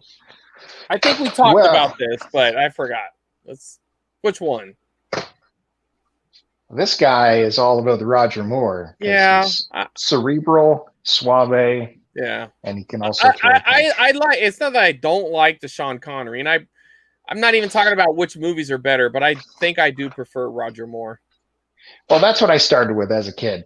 Yeah, I'm sure that's what I saw first. Yeah, I'm probably whatever they were. We never got them brought home because we weren't rich like your family with the VCR and all that, all the Betamax players and all this, the Corvettes in the driveway. We didn't have any of that, Bill. We lived in the ghetto and we watched it on free TV. So. Yeah. Okay. We had a VCR and rented. Yeah, VCRs were like $1,200 back then. 12. I really highly doubt it. I can tell you what the first movie he brought home was Brewster's Millions with Richard Pryor. So whatever year that was. A fun movie. Probably what, 86, 87, something like that. Okay. Sorry, my headphones I'm sweating in them. Oh. That's because you got those off-brand earbuds. The Samsung earbuds. Yeah, well. I'm just thinking, if your movie gets 3.5 stars, do you put that on the front cover, or is that still kind of blasé? Well, I had a 3.5-star movie I showed earlier. Here's another one. Well, right. They put 3.5 on this like it was a big deal, but I think it's because Leonard Maltin said it. Yes. But, yeah. Maybe Leonard Maltin again. This is bullshit. Yeah. I think we're exposing this here. Maybe Maltin did 4 stars. Was that his max? 4 stars? No chance. No chance. It had to be 5. Chance. Why would it be 4? Who would do that? I don't know. Leonard Maltin. That's his trademark. So this movie is one of our aircraft is missing. That looks interesting. Is that sci-fi? What a weirdo. Wartime thriller. Oh. About a British bomber. You're losing me, man. British bomber? No. Yeah, I don't see anything supernatural or anything, but I've never heard of it and I've never seen this before, and the cover looks weird. So that all makes my Spidey sense go. Well, I'm looking it up, and I'm not seeing anything, Bill. I will go into the. Hold on, let me go to the sale. Maybe you sold one for $199 plus $4 shipping. It's a different box. It's not worth anything. Yeah, it's a British movie. Yeah, probably very niche. I'm probably not even going to put that in the war movie. Okay. Yeah, that's your second copy, right? Is it? Yeah, I could have swore I saw this already. Yeah, because I told you how it has the Turbo Graphics Express in it. That's right. That's a cool movie. That has a little bit of video game cachet to it, Bill. Okay. $1. Morgan Freeman, Along Came a Spider. I like those. There was I don't know if it was 2 or 3 movies that kind of had that vibe. I guess they're based off of books. Kiss the Girls, right? Yeah, that's a sequel to Kiss the Girls. You ever watch those movies? It's basically, no, I've seen this, but yeah, Kiss the Girls is the other one. One of them has the Ashley Judd in it. I don't know if it's that one or the other one. It's about the best-selling author. Yeah, Alex Cross. Didn't someone else do Alex Cross in the movie? I don't know, but the other one, Kiss the Girls, I think has Ashley Judd in it with him. I think. I've never seen that. Yeah, they're pretty good. I mean, they were at the time, anyways. I don't know, probably garbage, but sorry, you could try getting $1 for it if you want, but I don't think. Is that the last of the Mohicans? Yeah. Oh God, you know. Oh God. we did like a movie draft, right, back in the old Narc podcast, and like this was one of like Rip's like top 5 movies or something. It was really early on, and I was like, and he was giving me shit for like getting Schindler's List, right? Because I think we drafted like 20 movies. You know, obviously I was just pulling movies out of my memories. It's probably whatever I was watching at the time or whatever I was kind of into. Not that I was like into Schindler's List, but I do think it's a fantastic movie. But he thinks that's better than Schindler's List. Get out of here. That guy's, was that a cultural appropriation going on? They wouldn't even do that now. Has he got red face? No, I mean, I think he's supposed to be a white guy who was adopted by Indians or something, right? But yeah, he gets into the culture, right? Right. Like the white guy ripping off the Native American culture so he can act like he's one of them. Boy, he's going off on those drums back there. That's Ringo. Yeah. Oh, that's the Beatles? Oh, it sure is. The Beatles are back. Dude, what doc is this? I don't know. I don't know. You gotta look more into that. That was on a blank tape, huh? Yeah, where's this go? I don't know, let's put that in a rip pile. Garbage? Yeah, I don't know, $1. Maybe you can put that in your Western pile. It's kind of Western-ish. No, it's nothing exciting in this. Don't white people fight Indians in that movie? I mean, with muskets. Yeah, but that's the war of their day. Western, I don't. All right, whatever. You do what you want with it. It ain't worth much, if anything. Probably $3. I had to watch this in school. I think damn. It was that highly regarded. I mean, don't get me wrong. I think Daniel Day-Lewis is an amazing actor, but a little weird. Did you like? Oh yeah. You think that would play in today's audience? A little misogynistic, a little rapey. From Mel Gibson, of all people. I know. He's got some good tapes about what women want. Yeah. Is that garbage? Yeah, come on. You don't take that look on. You'll get canceled. Sorry, were you saying something before I brought that up? Doesn't matter. Let's move on. I thought we saw this already, but here is... Oh, you did. And now you got a second. Now see if it's in that one. Remember last time we had to switch the tapes with the cover. There's the back. It's the movie of the decade. Pretty good condition, too. Oh, cool label on there. Yeah. It's good. Yeah, it's got the little outline of it and everything. That's awesome, man. Wonder why you had 2. So that's Showstopper. Yeah. My first Showstopper today. You got to have a backup tape, Bill. Oh, Heather Graham in this dress drove me bananas when I first saw it. Oh my God. You know what? And I still love those movies. Yeah, oh yeah. They're still fun. And Curtis doesn't like them. What? He is engaged to a British woman, and he does not like Austin Powers. I'm like, dude, these movies are great. I laughed my ass off not too long ago watching them again. Oh, I forgot how much I went and saw that in the theaters. Me too. This might have been the drive-in. I saw them all of what that no rewind. Goldfinger, all of them, or Gold Member. Yeah, that one had moments. Right, that one wasn't as good. Well, there was a reason there wasn't a fourth, and that was it. Yeah. This Heather Graham, though, in this look, oh my God, drove me crazy. She was hot. Dude, he did really good with his woman casting, though. Like, all the women were dynamite, man. Yeah, she was great. I'm going to take on my banana bread for a bit here. Yeah, I'm sure you are.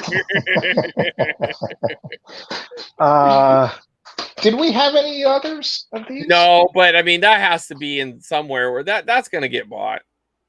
No. Yeah. You got to put that in one of those piles. That's pop culture right there, man. Oh, hey, we were smart doing this. Yeah, we were. Number 2. Uh-huh. This is not the best weapon, number 2. We know that. No, I still think the first. Yeah, I still think the first one is the best, but I really did enjoy the second one. That's the one that's got the racial vibe to it when the guy is calling him a kefir. Oh. And he's like, diplomatic immunity. And he's like, right. It's been revoked. And he shot him and murdered him. It's like, man, you got to love those cop punchlines from back in the day. Directed by Dick Donner. Man, did he do all 3? Or was there a fourth? There was a fourth one with Jet Li in it, I think. Was there a fourth one? Yeah. I didn't even remember this, dude. Yeah, I know. I called it Jet Li and Chris Rock. I mean, they really were pulling out all the crap for that one. Rene Russo. Yeah. No, that one is garbage. You know what that looks like? When you look at that, what does that make you think of right now? The way they're all standing right there? What is that? That don't remind you of anything? The bank heist. No, I'm thinking like movies. The Fast and the Furious crap where they're all like the Work family, the gang's all here. And look at this on the back. Oh, it's ridiculous. Oh yeah, I gotta see this. Spread Eagle. Who directed that? Yeah, that one. I think he got out by Donner's not in that one, is he? Dick Donner. No way. He was hurting for cash. Well, Joel Silver is the one producing this too. He's behind the Matrix, Joel Silver. Well, you know what? There's no denying these things were blockbusters. That's true. Although we didn't remember this. Hold on there, Matt. I mean, sorry. Hold on there, Bill. We have a guest. Oh, yeah? Yeah, we're going to liven this shit up here. Hey there. Oh, man. What's going on, buddy? Long time caller, first time listener. Matt Bandy here. Right on, man. Glad to see you. Matt Bandy. Hey, guys. I'm just jumping on. We got a different location here. Yeah, this is Bill's garage. But he's in a different section. I'm trying to get... He's got like a little, like a what do you call it? An enclave? Or I don't know. He's got some sort of pushback section in his garage here. Yeah. And I'm convincing him to turn that into his little VHS library area. That sounds good to me. Yeah, he's gonna have to get rid of all that crap he's got going on there, his paint and all that junk, and he's gonna turn that into a proper VHS library over there. With with some VCRs and some old school CRTs. It's gonna look great. There's my work jacket. See that? Yeah. Just throw that. Oh, cool. Yeah, no, we don't need to see that. Anything on the back? No, probably janitor. Oh, are those overalls? No, it's a shop jacket. Oh, okay. Yeah. So who'd you steal that from, Bill? I worked in a lot of shops. Let me tell you. Right. Oh yeah. Well, listen, you might not know this, Bill, but Matt got a hell of a score. Was it Saturday, right, Matt? Saturday. Yeah, I went. Here we go. Hold on there, buddy. Took a little inspiration from my friend Chris Roberts. Who? And that guy. Yeah, this guy. Okay. And decided to go check out some estate sales in my area. I just looked on Craigslist the night before, and I asked my daughter if she wanted to come along with me, and she was game. So we went out to a couple of estate sales. Excuse me. And the first one was kind of a bust, but the second one, they said they had a lot of VHS. And I didn't know what that was going to mean. But when I went in the house and turned the corner, I saw a huge wall of VHS. And I didn't get too excited because I didn't know what there was going to be. But once I started looking, the first one I picked up, I saw, okay, this might be kind of good. So nothing too huge, but I got some. You're being a little too modest. No, you're being a little too modest because one of those tapes I am very jealous of for sure. All right. Well, I'll go ahead and start with that one because this is literally the first tape that I found on the shelf, and I was like, oh man, that might be good. So I got a copy of Rad. So I've heard this referred to as like Rad BMX or just but it's called Rad. It's a cut box, which sometimes that really kills the value, but in this case, it doesn't kill it much. He would have got it would definitely be worth more if it wasn't a cut box, but I was seeing consistent sales of 50 plus even in a cut box. That's a very desired tape. Jesus. Yes. So and you got some stickers on. So this is definitely from a rental shop, which I just think it makes it even cooler.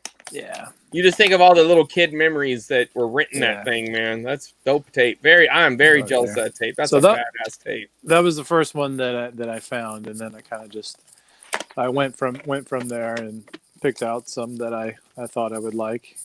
I'll go ahead and show the other cut boxes that I got too. I got a few. The next one that I picked up, I'd never heard of this movie. It was called Separate Vacations. It was on Lightning Video. Yep, and those are cool.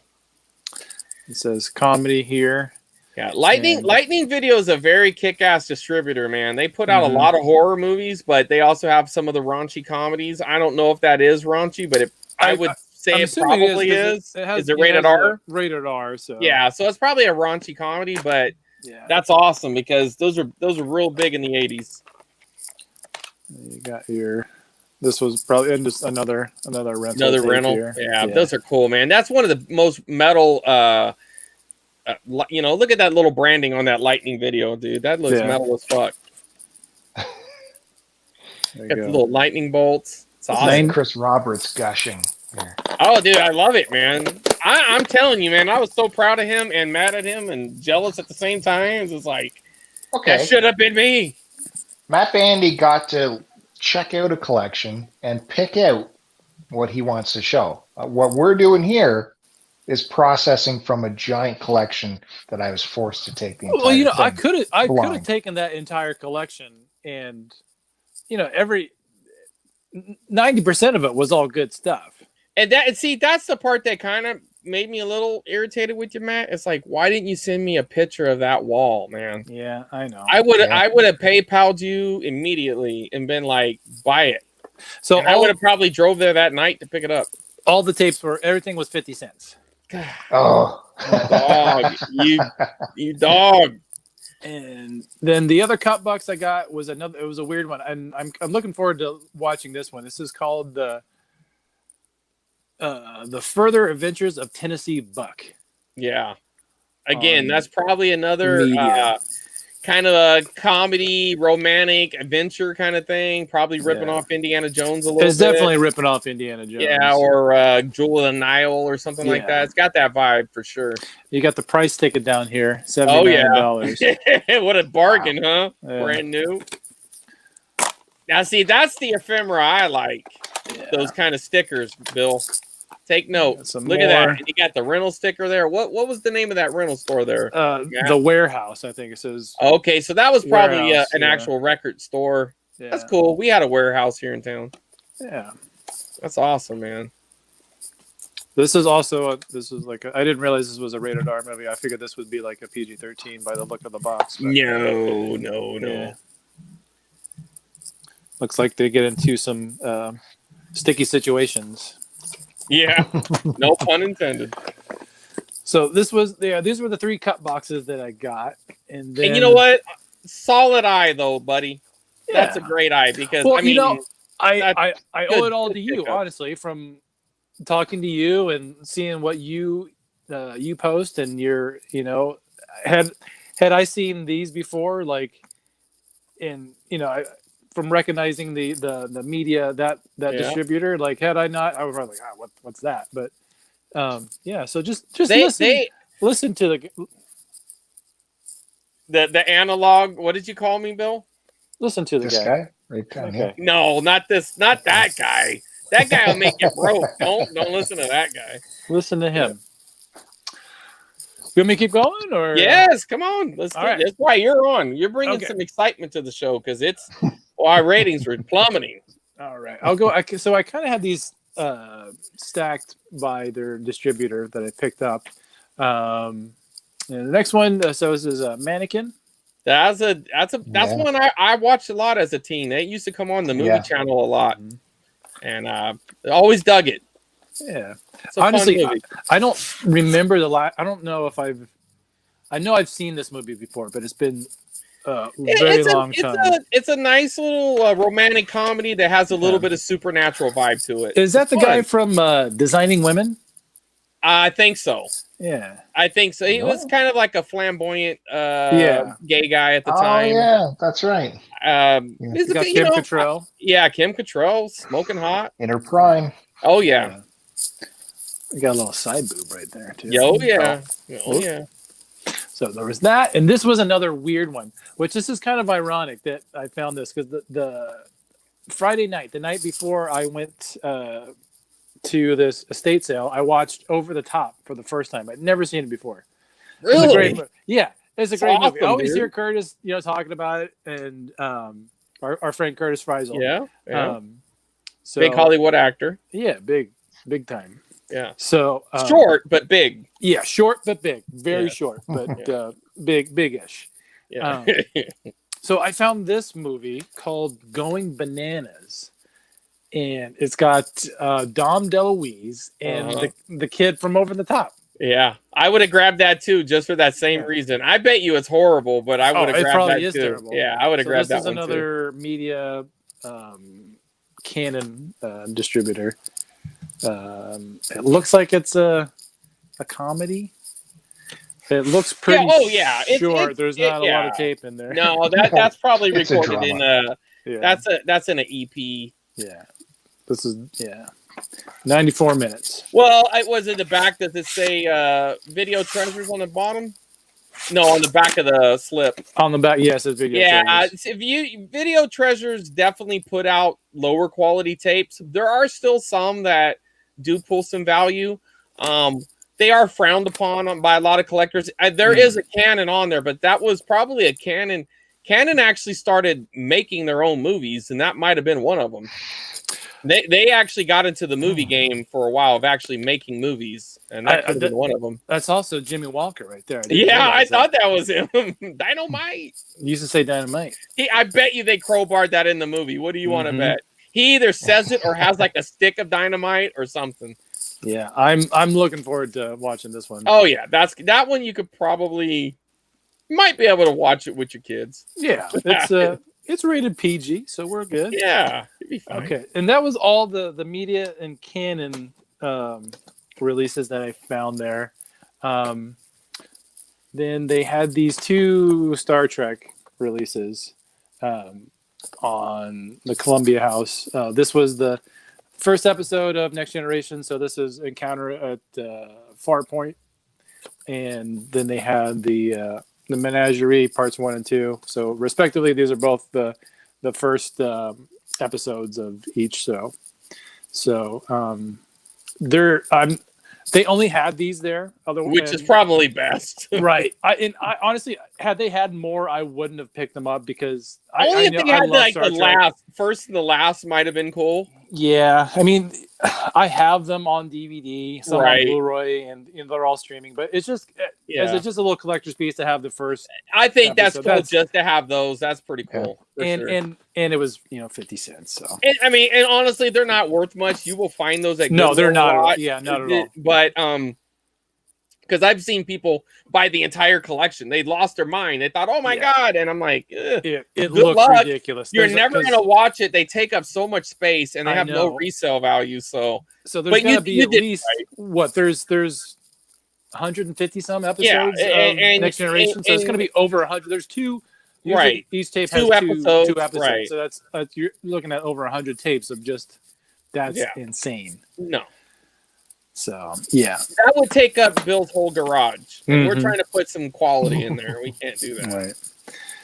So from then I kept on cruising, and they found they had a bunch of key videos. Now, key videos, as you heard on this show, have a little following. There's people who like, not all of them now. Yeah. You will still find like Singing in the Rain and some musicals and stuff like that. There's some flaws, but there's some 80s horror releases too. There are, and those are very sought after. Sherlock Holmes. Yeah, Sherlock Holmes. You're right. But we found that out. The ones that I found or took seemed to be all kind of that, that rated R. That's the raunchy comedies. Yeah, and those are great grabs, dude. Yeah, so this is Where the Boys Are, 84, and when I looked this up, it's a remake of an older 60s movie. Right, but they were just called Where the Boys. They put the so they definitely. And I actually watched this that day that I picked it up. How was it? It was okay. So boobs and there needed to be more boobs. Yeah, and less. You didn't see dong. Oh. No, but there was like this movie didn't know. Like halfway through it decided to try to be kind of a serious. They went drama. For being, I was like, oh wait, being Porky's to try to be like the Breakfast Club or something. Yeah, I was like, oh wait, but it's a good.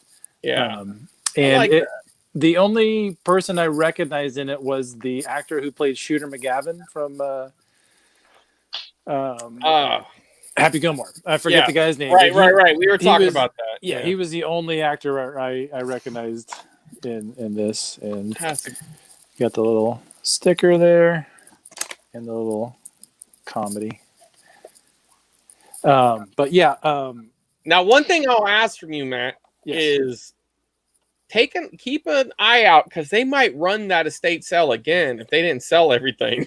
Yeah, because you might have left some gold behind, buddy. I really don't think I did. I don't think you did either, because from what you got, but you got shows me that guy had good taste. Yeah, but there was a bad lot of taste more in movies, but good taste in collectibles. Yeah, you know what I mean.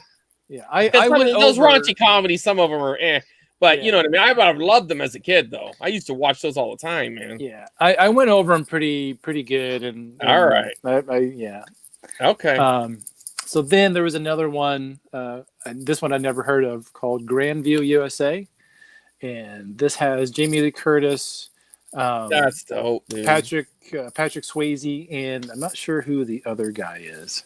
I'd never heard of this before. I haven't either, but that's probably a real early Patrick Swayze. Yeah, and Jamie Lee Curtis too, and it's a rated R, so I don't know if we're gonna see some Jamie Lee Curtis boobs. You might see some Curtis boobs. Yeah, she did it. She whipped them out. Yeah. You saw this movie, Bill? No, I mean, you've seen them in Trading Places, so she's known to whip them out. Yeah. Then we got a $1 charge if not rewound. That's so dope. Yeah. That's a good deal. I can show a movie similar to that. Both you guys would say it's trash, but no, I Matt would Bambi never show something, and it's Gush City. No way, Bill. The good tapes you have pulled out, I have praised you. Oh, it's funny we have video. These stickers here too. It says grocery. Yeah, so I don't know if this used to be that was probably at the grocery rental store at a grocery store. When I was a kid, when I was a kid at my grandparents', they lived in a small town, and I would rent VHS from the grocery store, the local independent IGA, the independent grocery store. Yep. So that's kind of cool that those were on there too. So this one I haven't watched yet, but I'm looking forward to that. I went to a yard sale that had a VHS rep, and her whole thing was to go to businesses and like say, "Hey, look at that space you have over there." And then she goes, "I would go everywhere. I'd go to." She put rental stores in everything. She's like, "I was in like pool supply stores, and I changed businesses from what they were. They made more money renting tapes, so everybody was renting tapes if they could." So that doesn't Our only places to get tapes growing up when it first started was the hardware stores.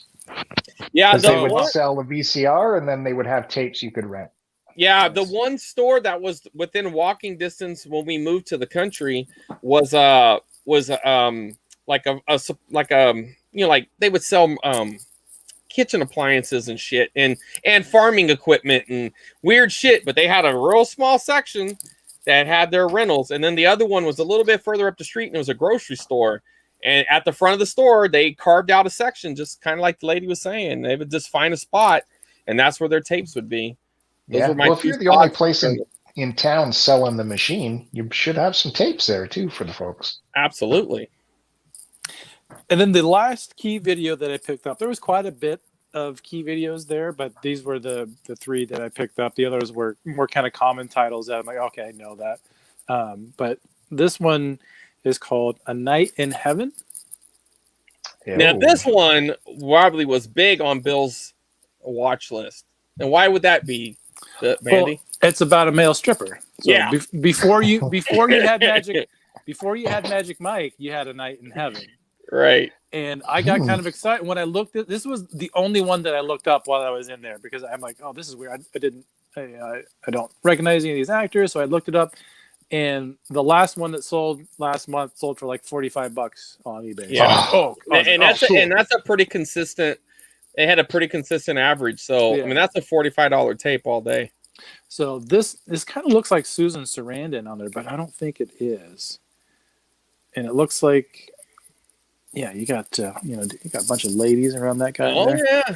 But so this, I guess, it's about this kid who seduces one of his teachers. So we'll see.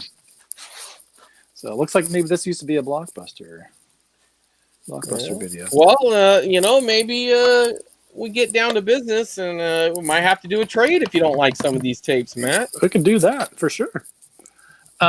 And one thing I've noticed about these key videos, the box, it's like hard. Yep. So it's that's the thing about it is some of these releases, depending on who released them, there's a lot of quality put into the boxes and the artwork.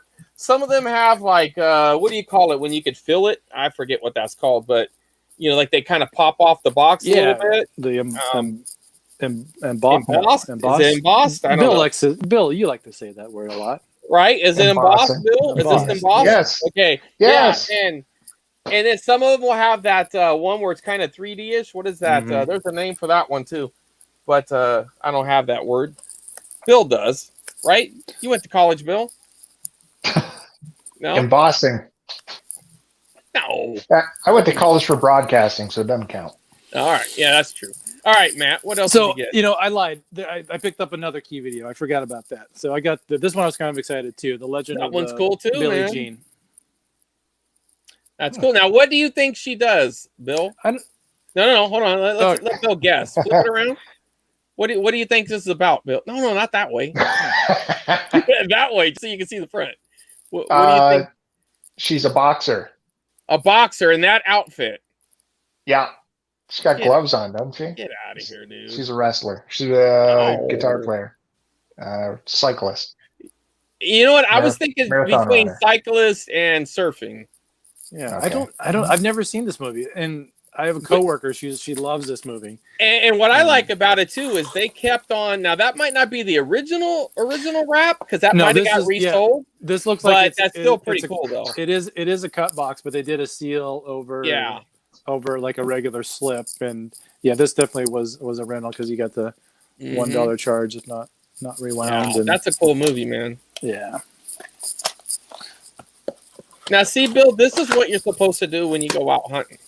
You bring back quality merch. There's two different stories. I've already explained this to you. Well, no, we don't want to hear that story again. So I got another one that I was excited about because this one I used to rent as a kid, and it's Gleaming the Cube. Yeah, and that's really like a sister movie to the first movie, Rad, because one was about the BMX culture and one was about the skating culture, even though they had subplots that really didn't have anything to do with it. Yeah, but this one had like a crowbar or something. And that was like a murder mystery. Yeah, murder mystery. Yeah, and you got the very young Tony Hawk, who made an appearance in this in skateboards, and he played. And I think that pizza delivery guy, and I think he does some of the the shots of Christian Slater skating from a distance. Right, and he did it. Yeah. I think the guy, the adult there on the cover, I think that's the guy from Scarface, right? I don't know. That's Scarface's buddy. Yeah. Yeah, that's the guy who ended up banging Tony's sister, and he shot him at the end. Mano. Stephen Bauer, Thief of Hearts, and Richard Hurd of Planes. And I don't know the guy's real name, but anyway. Yeah. So this one I used to rent. I used to rent Gleaming the Cube and Thrashing. My that's store. Another great find if you can come across that one. That's like the Holy Trinity right there. Yeah. So Vestron video. I wasn't familiar with that. No, Vestron. That's a kick-ass one too, dude. Yeah. You see that little symbol on the side, man? That's what's up. Yeah. So this one goes for a little, not crazy big. It's creeping up a a little bit. Yeah, it's like 20 to 30 range, something like that. Yeah, that's creeping up. So then I was hoping they had more horror. They didn't have a lot, but I picked up what they did have. So I got Tales from the Dark Side. That's a good pickup, dude. Yeah. And probably not worth a lot. I would imagine that one not. will. That's probably in the 10 range, maybe, but I think that one will creep up over time. I can see that getting into the $20 range. And this is a vignette. I guess it has 4 different. I've never watched this. Dude, you'll like it, dude. Is this part of like the Tales from the Crypt? No, it's its own thing. They actually had a TV series called Tales from the Dark Side as well. Okay. But they were kind of jumping on like the Twilight Zone, or maybe Twilight Zone jumped on their bandwagon. But it's a Twilight Zone kind of anthology series, similar to like a Creep Show. Similar to Creep Show, but them and Twilight Zone both put movies out around the same time, except on the Tales from the Crypt or Tales from the Dark Side, they didn't murder somebody. Yeah, it looks like you got some. There was actually deaths on the Tales from or in the Twilight Zone movie. Did you ever hear about that? There was like a helicopter crash and killed some of the actors or some of the people on the set. Yeah, it's a big deal at the time. You got some cool. A great one. The Gargoyle one is probably my favorite out of all of them. Yeah. Out of the ones there, the Gargoyle one is kind of the one I think I like the best, but it's all pretty good. Yeah. So I got that. That's a good tape, man. They had a copy of Tremors, which I was. And I don't have that one either, man. I never come across Tremors. You have that one, Bill? It's in this pile. What? We went through that one. I'm pretty sure. I don't remember There's no chance that Tremor. That would have been in the Chris Roberts pile. God. Yeah. Then you better redig because that needs to be in my pile. And I think you told me put it in the middle of the road pile. No chance I would have said that. I would have said, give it to me. It's funny. Is like one of the taglines is here. Okay. This is the middle of the road box, you prick. Well, then you lie. You better put that in the Chris Roberts box. That's mine. See? That's my tape. Put that in my pile. Jesus. The scariest monster movie since Aliens. I don't know about that, but I don't know about that, but I think it's a very solid movie. It's a great movie. It's really good. Some of the sequels are meh, but I really do enjoy that first one. Yeah, this is. I enjoy this double standard. This was the first. I think they find that mute button here. Where's that mute button?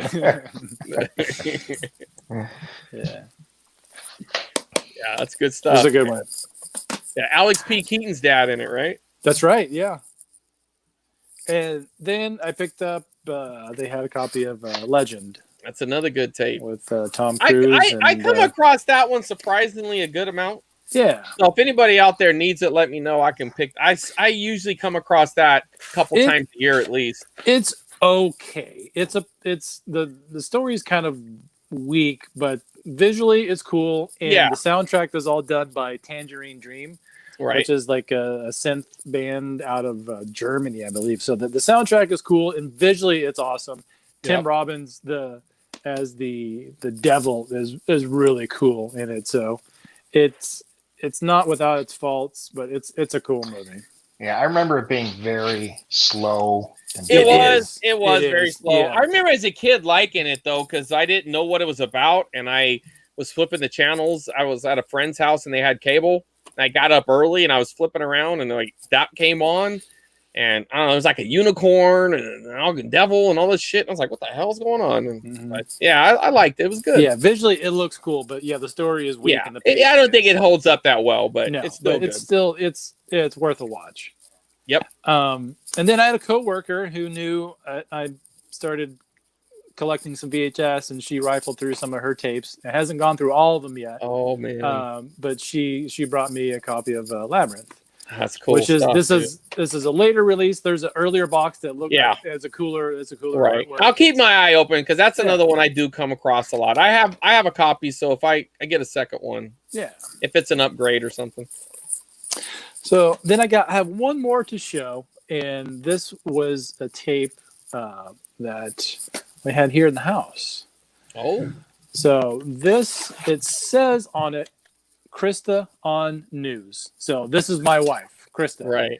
So the beginning of this tape is her when she was probably 12 years old being interviewed on our local KSBY, the NBC affiliate, about a new high school that's being built in our area. And so it's, I have a copy of her being interviewed, and then after it goes straight into making the video of Blink 182's All the Small Things, the show on MTV. Or MTV. No, it was on MTV. Okay. And it's got the commercials and stuff.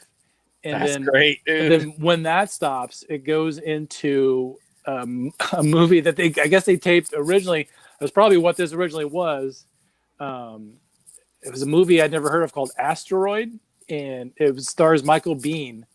And so it was taped off. I dig Michael Biehn. Yeah, I've never heard it before. So what happens is they re-recorded over the beginning of it, and then you just see whatever was left. Where they put the you got to put the tape over that. Yeah. So I'd still like to watch, because there's still a ton of tape left on here. There's more stuff. You got to get into it, man. There's another movie or something on there, some TV shows. Yeah, so it's cool to see some of the old commercials from the 90s on there. So, yeah. Well, dude, that's a great way to cap off the show. I'm so glad you were able to jump on. Yeah. Very good, Matt Bandy. Did you go through? You're not done, are you, Bill? Or are you done? Or no, it looks like we'll have one more left here. Okay. We got the bottom row of the last box. Did I miss anything good? I wasn't able to. Okay. No, you didn't miss nothing good. What? No. What? That wagon wheel shit or whatever? Fucking follow the wagon or something. I don't know. He thought his spidey senses went off. Spidey senses went off again. They kept going off, but it was just, he's having a mild stroke. Watch the first part of the episode. Rewatch I will. it. I'll go back. All of the fact checking I did on Chris Roberts, where he said it was trash and it was actually $15, $20, $30. Fact checking. Okay. Let's keep it. Let's be real about it. So look for that. I'm most excited about this tape. This had everything. Cream. Yeah, he found a really good blank tape. Holy cool. Smokes. There was a lot of cool concert footage on there. I don't know if it was it must have been a documentary about the musicians or something, but it was really cool. Yeah, at the end it gave the date from 1985 from some film board. So yeah, that's going to be something cool to go back through. That might actually make it onto the channel. Yeah. I think the tape sounds rough rewinding though. I'm a little nervous, but it's clipped, so I have no idea what it is. Well, you might be able to find segments within it. Something might make the cut. Well, that's modern Paul McCartney, so maybe this is. Anyways, sorry, I don't mean to take us off track. Did you see that? All right, we're going to be wrapping it up soon. But did you see that new? I know this isn't on brand for this channel, but that Paul McCartney deal is on Hulu. Oh, I've seen. It looks like a documentary. Is that 3, 2, 1 or something like that, or 1, 2, 3 or something? I don't know. I think that's the name of it, something like that. but it's supposed to be some douchebag interviewing Paul McCartney. There's Clapton, McCartney, Tina Turner, all on the same stage. Well, at least you paid attention, Matt. I appreciate that. Thank you, Matt. I don't get Hulu, and it hasn't come to our services yet. You don't get Hulu in Canada? No, our Crave streaming service normally picks up the Hulu stuff, but it didn't grab that for some reason. Is it pay-per-view on Hulu? No, it's just part of the service. Yeah. Oh, yeah. It's not here yet. All right. I figured it'd be right up your alley. I'm going to watch it. I haven't had a chance yet, but it looks cool. I saw a little bit of the preview, and I clicked on like you can watch a little brief preview of it. It's pretty good. Well, Peter Jackson is prepping this massive Beatles documentary that'll be out soon, I think, and it's on Disney of all things. Oh, and that'll be good. If you have the Disney app, you'll be able to see this. I tell you what, man, I really do like that Disney Plus. I like the way they're pretty good. They're constantly putting on something new on it. I like it a lot. Not that they need us to endorse it, but their classic stuff is like full on 4K, some stuff. Yeah, it's really good. It's really good. I just got a new pickup. Right, it's not VHS. Breaking news. Hold on. Oh man, I need to get a breaking news banner. It's this guy was in movies. My wife just brought this home for me. Willie Nelson. Hey, Willie Nelson. Nice. I saw him in concert 2 years ago, man. Guy rocked it. They just announced that Farm Aid is coming back this year. They're bringing back Farm Aid. Well, good. So there you go. Yeah, Neil Young and Willie. Sounds good. All right. Well, Matt Bandy, thanks for popping by. Love seeing you. Oh, you kicked me out? No, you're not getting kicked out. We're wrapping up the show. We're at the 2-hour mark. Oh, I thought you said you were going to show one more tape. I thought there was the grand finale. The big Bill don't have a grand finale. The big creme de la creme. Only because you missed it earlier. This was the grand finale. Look at this. Oh yeah, I saw you post that the other day. I've never heard of that. That's a TV show. Yeah, it was. I think it had 3 seasons, but you can't get them all on anything. But I do have a friend that's going to send me a bootleg copy of all of it. Right. What was it on? It was syndicated. So for me, it was like on a channel called Channel 53, which didn't have any sort of no network affiliation. It was just kind of a local channel. Kind of like Hercules or Renegade, one of those types. Yes, that's exactly. But this was but this kind of show, it kind of was like a Twilight Zone kind of thing. Oh, cool. But this goes over his origin story. Robert Englund's in it? Oh yeah, he's in every episode. But not every episode's about him, if I remember correctly. But he's in every episode. He's kind of like the Crypt Keeper. Okay. Oh, hey, William. I'd like to have that. See, look at William. Look at that. He's got a talking Freddy doll from the 90s. That's good stuff, man. Oh, wow. I actually have the box for that talking Freddy doll. I picked it up for $1 at a thrift store. There's no doll. That's our longtime viewer that you won't show the VHS picture from. William, we talked about your really cool exercise tape that he never sent me the picture of. Just want you to know. But he's got a Alyssa Milano workout tape. Which, what? Yeah, which was really cool, man, because you don't see that very often. It would be cool to actually see the tape and play it. I probably should have got this, but it was a Patrick Swayze dancing video. Yeah, called Swayze Dances. And it's like him and his family. Yep. I actually bought that. I ended up giving it to a friend. We found it together, and she wanted it, but I know which one you're talking about. That's funny because he has like the big package going on the cover or whatever. Yeah, he's like he's trying to like show bring his him junk on the show. Sorry. Oh, that's okay. Be more interesting than some of those tapes you got, Bill.